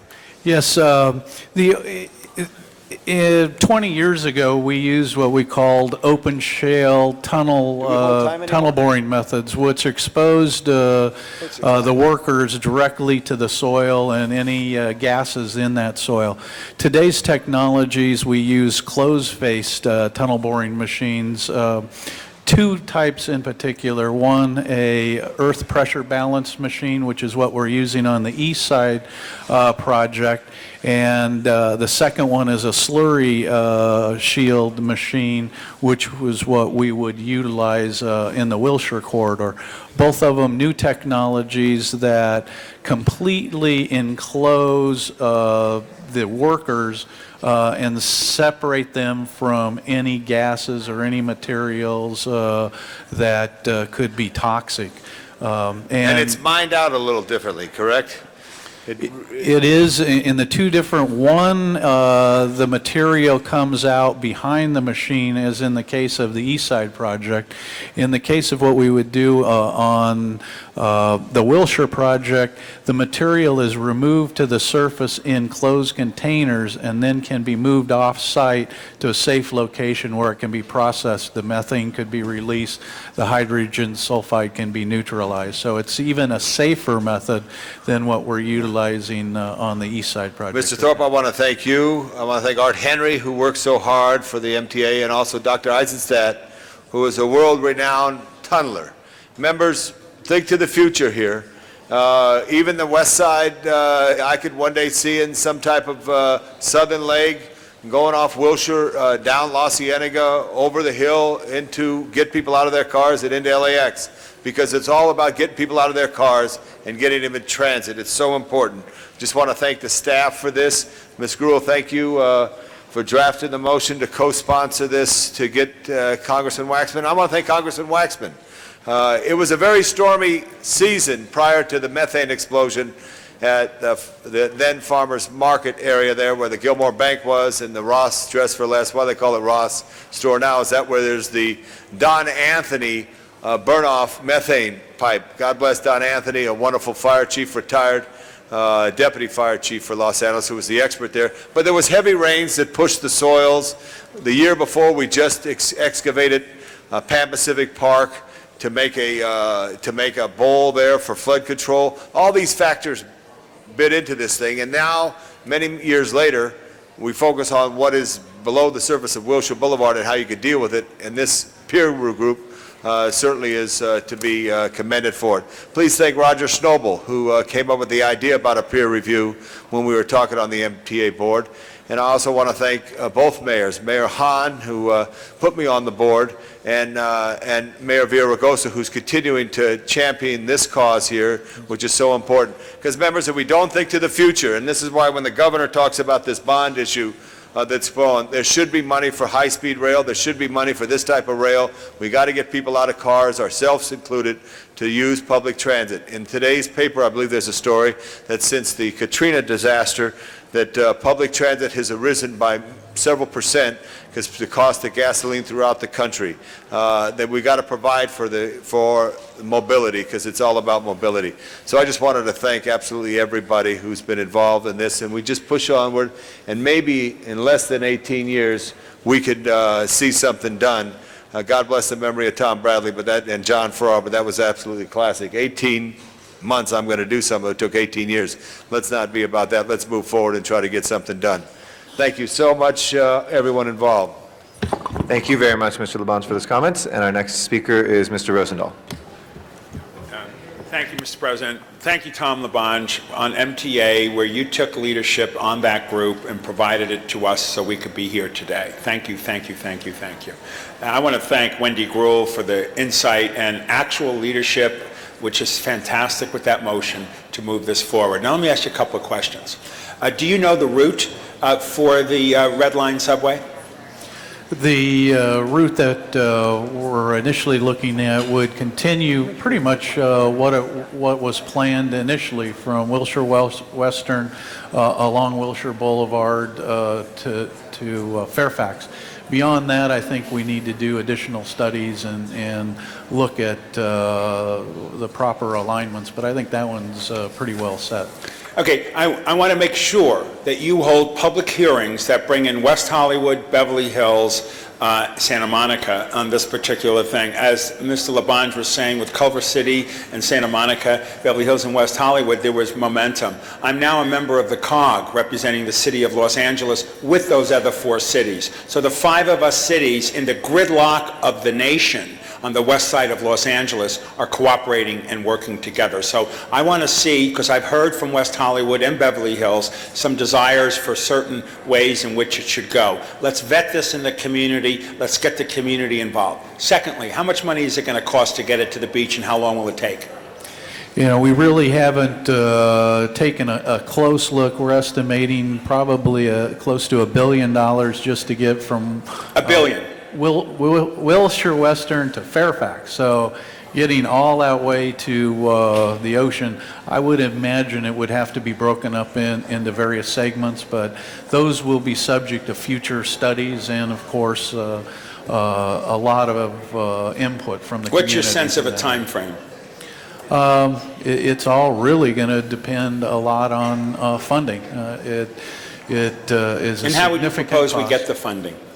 If we had the funding, you know, probably through the environmental process and all of that, maybe 5 years, and you might be able to get started, assuming that you had the funding. But as Councilman Labange indicated, we have a lot of projects that we need to do. We have the Expo project that should break ground this summer. That only gets us to Culver City. We still need to figure out how to get to Santa Monica. We've got downtown connectors that we're talking about, the subway. We've got a lot of projects on the board, and it's really going to, I think, depend a lot upon the resources that are available to us. Okay. I'm told it's $5 billion. Could that be the real figure to get it to the beach? All the way to the beach? Yeah. Yeah, that or even more, yes. Let me tell you, I don't want to talk about anything but getting it to the beach, because my district is the most gridlocked district in the city right now. So I want to get it to the beach, okay? $5 billion. Could we not do a county sales tax like was prepared in the past? Could that help bring in the revenue? That's certainly a possibility, yes. And don't you think the Red Line will be the most trafficked pedestrian group because of the corridor itself? Oh, absolutely. I don't think that anybody would question that that isn't one of the most congested areas and probably the highest density location possibly in the country, and certainly the subway, the Red Line is successful today and would just be even more as it's extended, no Okay, question about it. we're going to get that $5 billion. That's why we got elected to office. We're going to find that money so we can build that subway. We're going to involve Beverly Hills and West Hollywood in the decision-making process. Back to the Expo line. How much will it cost to take it from Culver City to the beach? 5 to 600 million, more than the 640 million to get it out to Culver City. Can we get that done within the next 10 years? Yes, again, if the money is there, certainly. Any feeling about the Green Line now that we put it back on the maps, which I wanted on the maps? Any sense of that project? The Green Line, there's nothing on the books that I'm aware of for that project. I know there's some work going on in the planning stages, but again, I focus more on the construction. Yeah, well, we thank you side for of your things. great work, and I'm looking forward to the Green Line happening, the Red Line happening, the Expo Line happening, and then something down Lincoln Boulevard. And I hope, now that I'm on the Transportation Committee, to provide some leadership with timetables, deadlines, and help you get the money. Thank you. Thank you very much, Mr. Rosendahl. Anybody else wishing to be heard on this item? Seeing none, let us prepare the roll and tabulate the vote. 13 ayes. That is approved. Forthwith on that. Thank you, Mr. Labange. Next item, please. Next item, Mr. President, item number 28 was called special for a card from the public. Item number 28 is now before us, colleagues. I'd like to ask Sylvia Hawkins to come forward and put 2 minutes, please, on the clock, and we'll take public comment on this item. Good morning, everyone. As we begin to gather and authorize to count on how many of our governors, mayors, USA representatives, and council members are now a part of these 8 different disasters and storm areas, there must be an open meeting if some of United States of America personnel officials are dead or alive in the Levy or other areas of disaster. All people must see live on television all governors and mayors to know that they are alive. If our television goes off because of tourists or electricity attacks or disaster in California, we are asking all public people to please continue to read the newspaper, watch our news specials, come to our City Hall meeting. We are asking for a resolution from our government, USA, to please work with all timing of public people to change the timing from 10 a.m. on Tuesday, Wednesday, and Friday to Tuesday, Wednesday, and Friday, 7 o'clock p.m. Again, we must keep our public people informed of everything that is going on during this time of year. We must also continue to watch the training of new officials.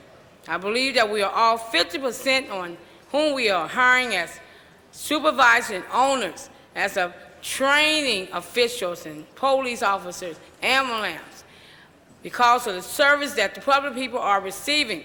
There is over 100 complaints, over 100 mumblers and complainers, amen. So we must be very aware of what is going on concerning officials being hired and properly trained. Thank you very much. Thank you very much, Ms. Hawkins. That closes public comment for this item. Anybody wishing to be heard? If not, please prepare the roll. Tabulate the vote. 13 ayes. That is approved. Next item, please. Next item is item 29, and that was called special for a card from the public. Okay, I'd like to ask Karina Arabolaza and Mitch Pomerantz to both come forward for public testimony right now. Good morning. Good morning. My name is Karina Arabolaza. I'm from the Housing Rights Center. The Housing Rights Center is a private nonprofit organization, and we contract with the City of Los Angeles to provide fair housing services to the residents of the city, including investigating housing discrimination allegations. I'm here on behalf of the Housing Rights Center to request the Council's approval of the proposed ordinance amending various sections of the Los Angeles Municipal Code to further the city's compliance with the Federal Fair Housing Act and the California Fair Employment and Housing Act in regard to persons with disabilities. In first place, the amendments provide a fair housing, reasonable accommodation procedure for people with disabilities, including developers and providers of housing for people with disabilities. Secondly, the amendments expand the definition of the term family and remove numerical limitations on the number of unrelated persons who may reside together. Finally, the amendments eliminate the distinction between hospitals of general practice and those which specifically serve people with mental disabilities, removing the negative stigma of the term sanitarium, conforming to the legislative intent to protect individuals with disabilities. In 2005, the Housing Rights Center assisted 6,405 Los Angeles residents. 685 of those were individuals with disabilities, of which 241 of those residents made allegations of housing discrimination based on their disabilities. The proposed amendments are very important to assure the fair housing rights of people with disabilities in the City of Los Angeles. Thank you for your time.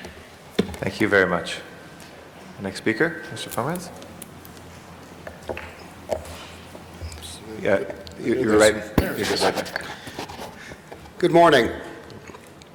I'm Mitch Pomerantz. I am the Americans with Disabilities Act Compliance Officer for the City of Los Angeles, working out of our Department on Disability. One of my responsibilities is to oversee our Computerized Information Center, which is a computerized database staffed by 2 individuals who receive approximately 1,000 calls per year on various disability-related issues. By far, the issue that receives the most calls to our CIC are from folks with housing issues. Housing discrimination is pervasive within the city, and we need to do everything in our power to limit or mitigate the effects of the prejudice and the misconceptions that the public has vis-a-vis persons with disabilities. If this ordinance will permit one individual to remain in his or her home without having to look for special accommodations, special housing elsewhere, it is absolutely worthwhile. I urge the council's endorsement of this proposed ordinance, and our department wholeheartedly supports its passage. Thank you very much. Thank you. I'd like to acknowledge Council President Eric Garcetti. Thank you very much, Madam President, and thank you for your testimony on this. This is a great program ensuring that as we move forward with housing policy, we will be able to do that in a way that's accessible to all and in a way that makes sure that folks who live with disabilities are not hindered in any way from access to what we do with our city housing policy. So I just wanted to rise in support. I urge everybody's support of this as well, and I think this is really groundbreaking from what we've been hearing in terms of looking at how this can inspire other municipalities to do this in an effective and a meaningful way as well. So we hope some of the lessons that we learned here we can share with other municipalities throughout the country in ensuring that all people, no matter what disability they live with, can have that access to housing they deserve as a right here as residents of Los Angeles. So thank you very much, and I urge your support. Thank you, Mr. Garcetti. The item is now before us. Madam Clerk, open the roll, close the roll, tabulate the votes. 13 ayes. Thank you. Next order of business. Next item, Madam President, is item number 52, and that was called special by Councilmember Parks. Mr. Parks? Thank you, Madam President. First of all, I'd like to just ask for a verbal amendment of the agenda. This should be on a missing person, not a reward for the death of a person. We have a unique situation in the 8th District that in the vicinity of 5900 block of Bryanhurst, back in 1994, we had a young lady that by the name of Crystal Timich, who is missing. The family certainly still lives in the neighborhood. What we've gotten from the Center for the Missing Children is a progression photo that would estimate how she would look in 2006, because the last photo we have is in 1987. She was born September 23rd, 1987. She's missing since June the 30th, 1994. Her current age would be approximately 17. She's a female, white, blonde hair, hazel eyes. And we just wanted to reemphasize and renew the $50,000 reward for any information leading to finding Crystal for the community and the family. And so Channel 35 is now highlighting the photo for the public to see, and we'd like to again ask the public in any information to please call missing persons within the LAPD, and that number is 213-485-5381. And also a national number for the Center of Missing and Exploited Children is 800-843-5678. Thank you, Mr. Parks. Seeing no other colleagues on the queue, that item is now before us. Madam Clerk, open the roll, close the roll. Yes. We haven't voted on this one, but we will vote real quick. 14, fourth one. Okay. Okay. So we're on 52. Open the roll, close the roll, tabulate the votes. 13 ayes. Okay. And number 14 was just asked forthwith by Mr. Parks. Mr. Cardenas? 15. Are you ready for number 15, Mr. Smith? Okay. We'll go back to colleagues' item number 15. Thank you, Madam President. I've talked to Mr. Cardenas and resolved most of the issues we had. My big concern was on the financial issue, because it was not in the report, that there is an indemnification of the city, so we don't have to worry about lawsuits, that we're not responsible. I think that's critically important. But also my expertise in that area is that we've seen that project over there many times fail. And the big concern I have, and I want to make sure this is relayed to the Home Depot really, is that the only way these projects work is if you make sure that the property owner, Home Depot, moves the people off the property and into those centers, so they'll focus all the attention there. Because once those potential workers start spreading out up and down Balboa Place and Roscoe Boulevard, the program fails. And that's what the neighbors have complained about for years, is that they're stretched out all on this boulevard looking for jobs, and that building sits empty. So we can lease it to somebody, but unless Home Depot steps to the plate and pushes people into that building, the project will fail. And so I just want to make sure we do that you understand that. Mr. Carter told me he's going to work on that and make sure they understand that, but we just need to get that on the record so you understand that's the only way this thing's going to work. So I hope you'll go out and do that and talk to Home Depot and make them understand as a property owner they have a responsibility to make the program work. So I just wanted that on the record, and with that I'm happy to support this. Thank you. Thank you. Mr. Cardenas. Yes, thank you very much, Greg Smith, for those inquiries and allowing us to double-check all of the negotiations and all of the details that we've covered over the months and months of negotiations with Home Depot. It was very difficult. One of the most contentious parts about that was liability. Basically, what we have here is an open building on the Home Depot property that Home Depot didn't want to take the kind of responsibility for it that we would like them to. So what happened was a nonprofit organization, YPI, has been contracted to handle that activity. On top of that, when it comes to liability, they have a liability policy that will cover that. So that answers that question. In addition to that, when it comes to people wandering around, rather than them being in the facility where they should be, so that it doesn't affect the quality of life of the surrounding neighborhood with people loitering all over the big Home Depot property and against the sidewalks and against the driveways. So the bottom line is the nonprofit organization is going to have 2 full-time people on staff present at all times that those potential workers are there. And they've gone one step further. Not only are they going to have that open air area that is kind of dilapidated right now. Home Depot agreed that they're going to fix it back up and put it back into tip-top shape. In addition to that, YPI is going to be managing it with 2 full-time people. In addition to that, they're going to put a building right next to it that is going to be manned as well, so that they can have other activities for those individuals, so that they will have other things to do rather than spilling out into the sidewalk and into the community. So it's going to be a great opportunity. It took a lot of cooperation, a lot of effort, and one of the things that I want you to understand, Councilmember Smith, your questions are welcome. Your questions are badly needed, because those are your constituents that elected you right across the street from this facility.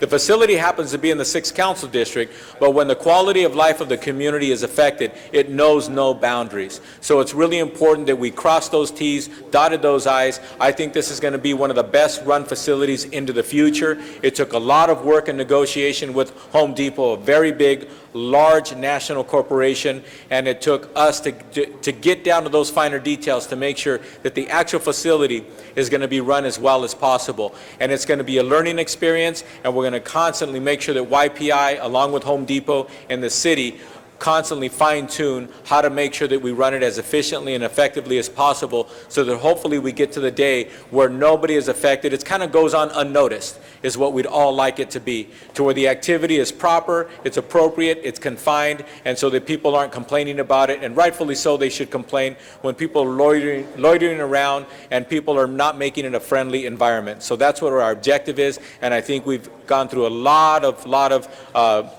people like yourself and a lot of people who have worked on the finer details to make sure that it's as good as can be, and hopefully it'll all unfold that way. And if it doesn't, we're going to make sure that everybody does their part to fine-tune it and make it as good as possible. Thank you very much. Councilmember Zine. Thank you. I have a similar situation, Canoga and Roscoe, where there's a Costco and a Home Depot, and we're trying to close the gap with a facility for the day labor force that is at that location. We've been working with ADEPSCA. We really haven't found a lot of success. I'd like to know how many different organizations, and I heard on the news recently that Catholic Charities is involved in one in a neighboring city where they're running the day labor location at a Home Depot site at the tune of, I think, $100,000 or so. How many different organizations is the city contracting with at these particular venues where we're establishing centers for day laborers, where an individual can come, find the person, and take them to their residence or commercial building, whatever they want to do the job? How many organizations do we have focusing on that? Delphia Jones Community Development Department. We're working with 3 organizations, Youth Policy Institute, Caresson, and ADEPSCA, as you indicated. Okay, and which one of those 3 do we find success? Because I will be very candid with you, I have not found much success in my district. The problem continues, the negotiations continue, and we don't seem to find an end. And I'm very happy to see what's happening, and I'm familiar with that because I go to Millie's over there at Balboa and Roscoe, where you want to go to a restaurant and you wonder if your car is going to be safe with the day laborers congregating there, and you go to Home Depot and you get bombarded by people looking for work, and I can understand them looking for work, but we have a responsibility to try and maintain a semblance of order. I haven't found ADEPSCA very successful in my district. I think we're burning up money and not finding any success. How do we evaluate which one of those organizations is actually proven effective?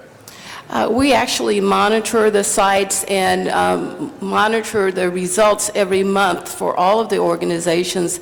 Many districts have found success with ADEPSCA. You and I can talk offline about that, and we want to make sure that you're working with the agency that serves you best. Well, I already had a meeting. I don't know if it was with you. I know it was with representatives from your department and ADEPSCA, and it was a nice song and dance, but the community still complains. The Day Labor Center has not been established. Home Depot continually has their concerns. The city attorney has his concerns. And meanwhile, the community throws their hands up and says, what's being done? So, I mean, I don't mind talking off the record, but the people need to know that if the organizations we're contracting with are doing the job, which is what we're trying to accomplish, whether it's in the 6th district, the 12th district, or the 3rd district, or everywhere in the city, we need to address the situation which negatively impacts communities. Okay. And as you know, we're very close to establishing the district, the site in your district. So. And it's been over, I think, 4 years. I know it's taken some time. It took some time in Council District 6 as well. So maybe this will set the benchmark, and then other districts that have similar situations can then follow suit with that, and we can identify, is it 3 people, or 3 organizations, or 1 organization? I don't care what organization runs it, as long as it's run efficiently and effectively, so we can resolve the issues for the neighborhoods. That's my concern. Very good. Thank you. Thank you. That concludes public comment, or excuse me, by our colleagues. No one else is on the speaker queue. The item is now before us. Madam Clerk, open the roll, close the roll, tabulate the votes. 13 ayes. That item has been approved. Next item. Next item, Madam President, is item number 63, and that was being held on the desk. That's Mr. Stuckey's appeal. Yes, I know Mr. Parks had a question he wanted to raise in open session. And then, colleagues, after we have the question open session, we'll be going into closed session for a few of the items that are related to the airport and this item as well. Thank you, Madam President. Could we ask Ms. Whalen to come up, the General Manager, Personnel Department? Before we go in closed session, I thought there were so many questions and issues about the hiring process, and being that Maggie's in charge for the city of recruiting and developing the process for general managers, well, for all employment, really, that we thought it'd be important for her to come up and bring forth the information and answer any of the questions as it relates to her job and how the city goes about selecting and hiring and identifying general managers. Thank you, Councilmember. In 1995, the voters approved Amendment 2, which in essence removed all general managers from civil service, making them all at-will employees. This was reaffirmed in the charter revisions of 1999, and the essence is that all general managers serve at the will and the pleasure of their appointing authority. The appointing authority for all general managers is the mayor. So if the mayor changes, then that power and authority rests in the chief executive officer of the City of Los Angeles. So as far as at-will goes, all general managers are at will. They can be terminated without cause. Let me ask Maggie, when we say at will, is that defined in the bulletin as a definition? Where is that if someone's looking for the general definition? All of the brochures that we send out when we conduct recruitment for general managers includes language that states that general managers are employed at will. Okay. And also when we say at will, there's no requirement for the city or anyone to go into performance at all, just a matter of that a person wants to make a change. That's correct. Okay. And then the other issue that has come up, and I think from comments or questions, where is it in the sense of a general manager in place and where workers' comp or medical issues come to play as it relates to the city's responsibility?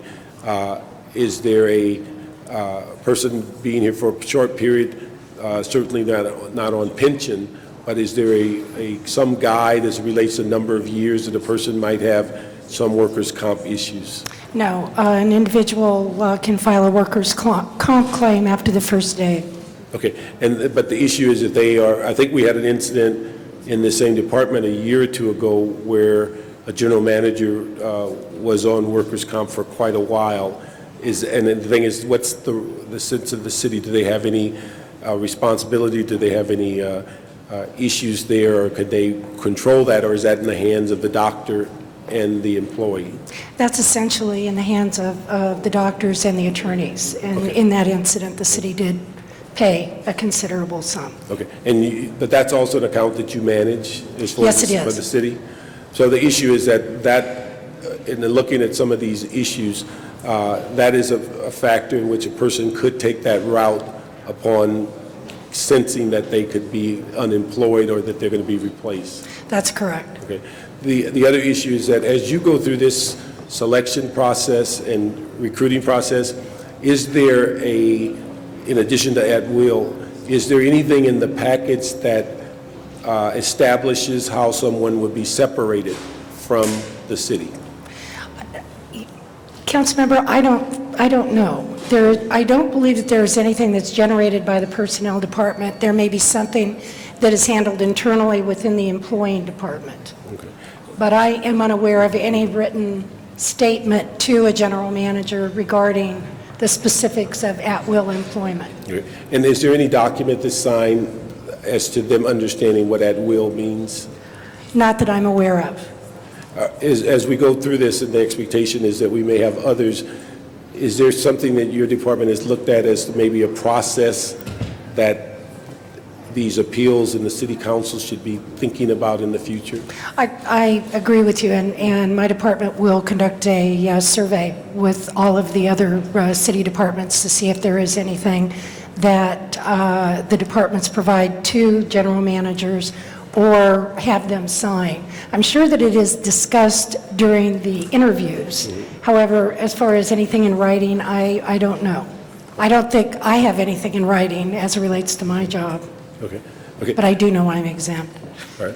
One thing I was wondering if we could get you to come back at some point after you do the survey, and also if you could give us some guidance from your perspective as the city's personnel manager of if we get involved with other appeals, what your best recommendations is how the process should go forward and what are the issues in which would be most valuable for the council to review. I'd be happy to. Okay, thank you. Thank you. Councilmember Zine, followed by Councilmember Labange. Thank you. Thank you, Madam President. The obligations that you have as a general manager of personnel is to hire individuals, correct? Well, we recruit for individuals, for employing departments, and for the mayor, as it relates to general manager. And in this particular situation, this general manager was recruited under your guidance as a general manager of personnel? That's correct. And whatever process is in place, there's a fair process for recruitment. In this particular case, the individual is recruited from another state to Los Angeles. Are there any side deals that are done, such as if this happens, you're going to get this, if this happens, you're going to get that? Or is everything open and above when it comes to this body when we approve or disapprove a general manager for a department? Well, I would have to say that I am unaware of any side deals. When general managers are selected and appointed and go through the confirmation process, I am not aware of any agreements that are reached between the mayor and the individual. I mean, I believe you're talking about some sort of agreement that if they were to be terminated, there would be provisions made. Correct. And I'm unaware of any that exist. If there were to be any, would it be the responsibility for individual to notify your department? Well, if you're talking about severance, I believe that's an issue that would require the council approval. By the council approval at that time or at the time of severance? Well, I think to even have Offer it. severance, you would need to have approved that in advance for all general managers. There'd have to be an ordinance, I believe. I'm sure And that. in this particular case, or any case when a general manager is appointed by the mayor, they're under the understanding that they serve at the will of the mayor, at the pleasure of the mayor. Yes. And if it doesn't work out, they can appeal to the city council, and that's their review process if they don't agree with the mayor's decision. That's correct. Okay, is there anything in there regarding court or litigation or a standard that they didn't live up to, a measure of expectation, a performance level? Or can the mayor say, I want to hire all bald people and I'm going to fire everybody that doesn't have hair? Could he do that? Or Well, she? it depends upon whether or not you consider baldness to be a disability. However, Well, thank you for another cause. Very good, very good.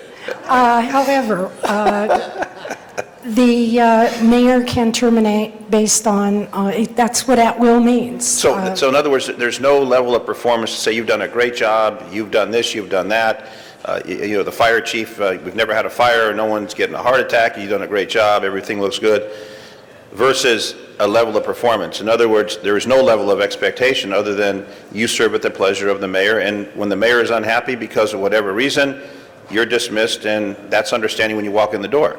That's correct. So there's no expectation of anything if that term does not continue as a general manager. There's no for cause that you can terminate an at-will employee without cause. Without cause, without reason, just because you don't want that person in that position for whatever reason. Right, so long as it doesn't violate their constitutional rights or other rights that they may have. For example, it can't be racially based or based on a disability or those things that are protected. Okay, so if someone were to bring that issue up, then that would be cause. In this particular case, that issue hasn't been brought up. No, Disability, discrimination, anything such as that, just that the mayor wants to make a change. that's correct. Because I recall as a charter commissioner, when the charter was established, instead of the finger pointing back and forth, which Mayor Reardon was concerned about, there was a decision that someone would have that power and that responsibility and that authority, so finger point wouldn't take place, to say, you're the person in charge, you make that decision, you make that determination, and the responsibility is with that individual, which in this case is the mayor of the city of Los Angeles. Previous to this charter change, it was a very mixed bag, and no one could really figure out who was in charge or where it worked from. But now it's a clear line, it's a clear definition. So my concern is if we follow the rule of the charter, which is not an old charter, it was renovated a couple years ago, a few years back, then we set a new standard. And I know that we're the policy-making body. What concerns me is if we bring someone in, I don't care if they're from California or another state, we give them an opportunity and there's a change in administration, and if the previous administration was still here, maybe we wouldn't be discussing this. But the fact is there was a change in administration, and this is the consequence of that, with no other sidebars, no other sidelines, no other side issues. Have you made any conversation, had any conversation with previous administration representatives, if there was any side deals or any conditions that were offered or promised that we're not aware of? No. Have you made any contact with anybody from the previous administration No. regarding this issue? No. Okay. Thank you. You're very welcome, Mr. Zine. Mr. LaBonge. Thank you very much. Thank you, Ms. Whalen. Thank you very much for coming over here as our personnel director. I think Mr. Parks asked a very good question. Mr. Zine did, because it's a new area, you know, that we're really looking into, because really the charter is taking effect, although 1999 was when the charter was on the ballot. In New York and Chicago, it's totally different in this regard. Is that correct? Or have you ever looked at those? Or do we need to ask maybe Mr. Miller to help and get a little background for you as you look at these positions? Because we're talking about one position maybe today. We may talk about other positions in the future. Do we know everything that we need to know? And even like yourself, as you say, you're an at-will employee, but I know you have great city service. And would you be eligible to fall back if you wanted to for some period of time? All these different things. I don't think there's anybody left since Con Howell retired who is of the old system. Maybe That's the right. fire chief is. I'm not sure. He's No. not? Okay. I think the fire chief may be, but I'm not sure. Anyway, Mr. Miller, just to help in this area, do we need to research this deeply? Because I believe, as I said before, the mayor of Los Angeles, under the new charter, chooses the team to put around him. And I just want to make sure we're fair all the way around in the same account, too, and look at this issue, because Let me clarify, the fire chief was hired exempt. However, he does have the ability to go back to a position that he held prior. Right. I'm not clear on Chicago, but I know that New York has many more exempt positions than the city of Los Angeles does. Right. So exempt positions, I think they call them provisional, they run much deeper within their organization than in ours. And you probably are some national associations, or someone in your personnel group, I'm sure is, to what do they do there, and is there anything, as Mr. Zine, Chair of Personnel, mentioned as far as at will, and what that means, or, you know, could you look at that, and could you look at it not just in the context of today, but in the context of the future? Because I truly believe we're getting adjusted to this as a possibility, and not just for general managers, but several AGMs. There's a lot of how many exempt positions are there in the city of Los Angeles? There's 44 general managers or executive directors, I think believe. it's about 187 total. 187. It's a bad number. That, of course, would not include your staff or my staff or the mayor's Right. staff. Right. That would be Right, yeah, that'd be department much heads more, but I and- mean, other than that. Yeah.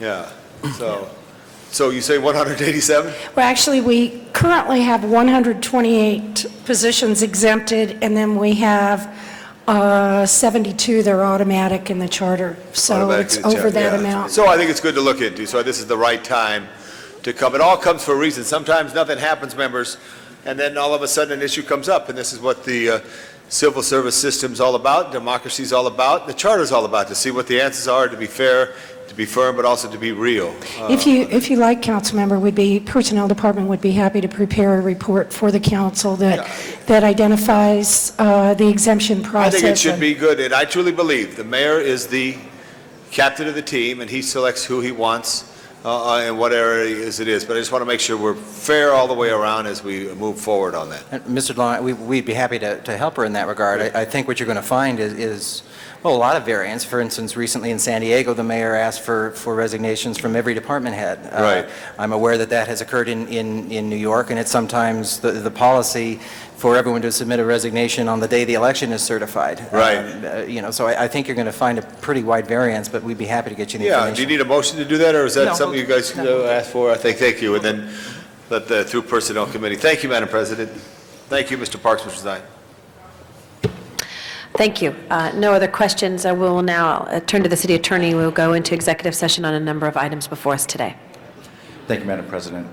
Council will go into closed session on the LAX master plan litigation and on the Stuckey matter. Council will recess to closed session to discuss threatened litigation pursuant to Government Code Section 54956.9B, 3B, and or B3D. Thank you. The guards will clear the room. Madam President, do you wish yes. to clear the desk before going into closed Let's session? clear the desk before we go into closed session. Council has motions for posting and referral. Those been posted and referred. The excuses on the desk. Councilmember Perry requests to be excused Tuesday, January 31st for city business that meets council policy. She will be excused. Council President Garcetti requests to be excused February 7th and 8th for city business that meets council policy. He will be excused. And Councilmember Smith requests to be excused Friday, February 10th for city business. A motion is required. Mr. Parks moves, Ms. Perry seconds for excusing Mr. Smith. And that clears the desk for closed session. Thank you. We'll now go into closed session. Thank you, Madam Clerk.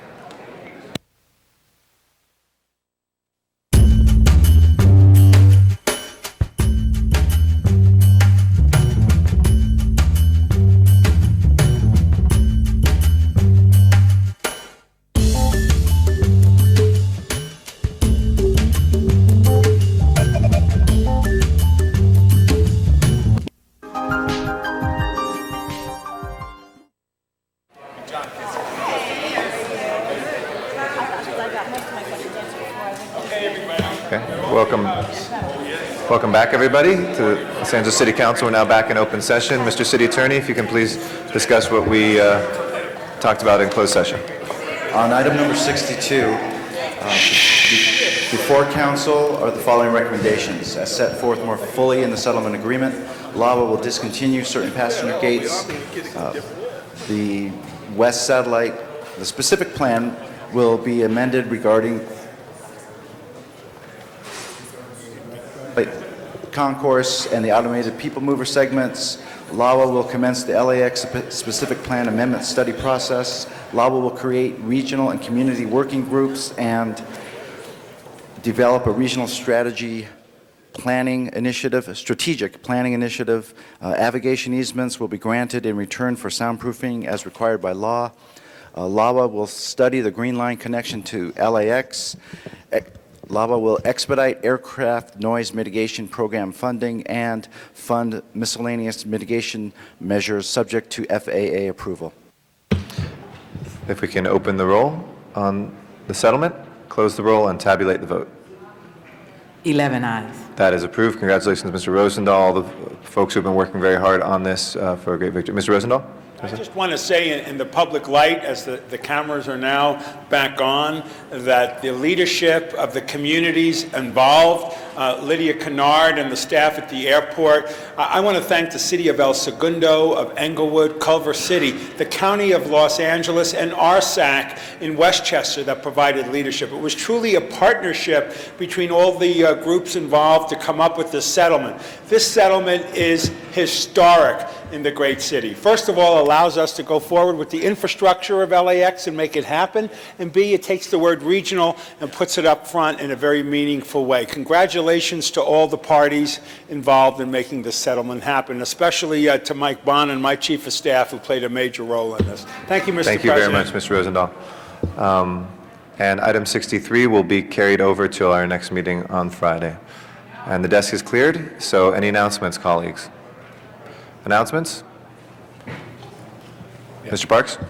Thank you, Mr. President. Just to announce that the next Community Budget and Finance Committee meeting will be held in the Valley at Marvin Brownie Municipal Building, January the 31st this year. And then also for the public, Caltrans is having a variety of meetings throughout the state that deal with disadvantaged business enterprise program and goals. They're hosting public comment to allow their department to consult with all contractors, minority, women, and general contractor groups and community organizations. The only meeting in Los Angeles will be January the 23rd, 1 p.m. to 4 p.m. at Department of Transportation, 100 South Main Street in L.A. Contact number is 213-897-6107. And then the final comments is that we're going through the second phase of the community forums with the Commission on Children, Youth, and Families. Next meeting in CD 15 is January 19th, and CD 10, January 24th, and CD 9, January 26th, and then the final meeting in CD 8 is January 31st. Thank you very much. Other announcements, colleagues? Seeing no other announcements, if I could ask everybody in chambers to please rise for our adjourning motions. Any adjourning motions, colleagues? Mr. LaBonge. Yeah, members, we adjourn in memory of Burl Danielson, a very prominent Los Angeles fundraiser for many cultural institutes and events, hostess for the late husband, Consul General of Sweden, Emeritus Walter Danielson. She helped build the foundation for the International Committee of Southern California Symphony Association, which supports the Los Angeles Philharmonic. She's survived by her son. Hold on one second, Mr. LaBonge. Why don't you move over one microphone, if you don't mind? I'm sorry. Thank you. It's so hard for... Members, I ask we adjourn in memory of Burl Danielson, a very prominent Los Angeles civic person involved with the cultural institutes of this city and county. She was the wife of late husband, Consul General Emeritus Walter Danielson of Sweden. I ask that we adjourn in memory. 2 children survived. Thank you very much. Thank you very much, Mr. LaBonge. Ms. Hahn? Thank you. I'd like for us to adjourn today in the memory of Jim Gibson, who passed away on January 13th. He was 84, and he was a longtime resident of Los Angeles. He just recently moved to Arizona. Jim had worked for many years as a deputy to Supervisor Yvonne Burke, particularly with her senior issues. And Jim had been a very good friend of mine and worked with me a lot when I was running for the city council. The first time in 1993, Jim was a great help and took me around to a lot of the senior groups. And he's survived by a companion of many years, Virginia Cottrell, and he has 4 children, Debbie, Sherry, Gregory, and Chrissy. We'll really miss Jim. Yes. Jan, you want to put all members on that one? Okay. And we'll have all members on that one. Mr. Parks? Yes, I'd like to ask that we adjourn in memory of Rosetta Jackson, passed away Tuesday, January the 10th, 2006, longtime resident of the 8th District. Memorial services, First AME Church on January the 14th. The funeral service will be held in New Jersey. Thank you, Mr. Parks. Other adjourning motions? Mr. Zine. Thank you, Mr. President. Steve Shukin passed away January 5th. Steve, 67 years of age, born in Los Angeles, grew up in Beverly Hills, attended Beverly Hills High School and the University of Arizona, opened a small Ford franchise that eventually grew into one of San Fernando Valley's largest car dealerships, the Vista dealership. Vista dealership grew to include about a half dozen locations in 4 cities across 2 counties. Sells Ford, Lexus, Lincoln Mercury, Honda, and Isuzu. Steve was said to be a very ethical and quite a dynamic individual. Throughout the years, the Vista automotive family has given tens of thousands of dollars to local schools, religious organizations, and other charities. Steve will be dearly missed by his family, friends, and employees of his dealerships. Survived by his wife, Loretta, sons Bill and John, daughter Tori, and 10 grandchildren, and many extended family and friends. May Steve Shukin rest in peace. Thank you, Mr. Sine. Any adjourning motions? Seeing none, Madam Clerk, please call the roll. Thank you, colleagues. We'll see you at 9:50 on Friday. This meeting is adjourned.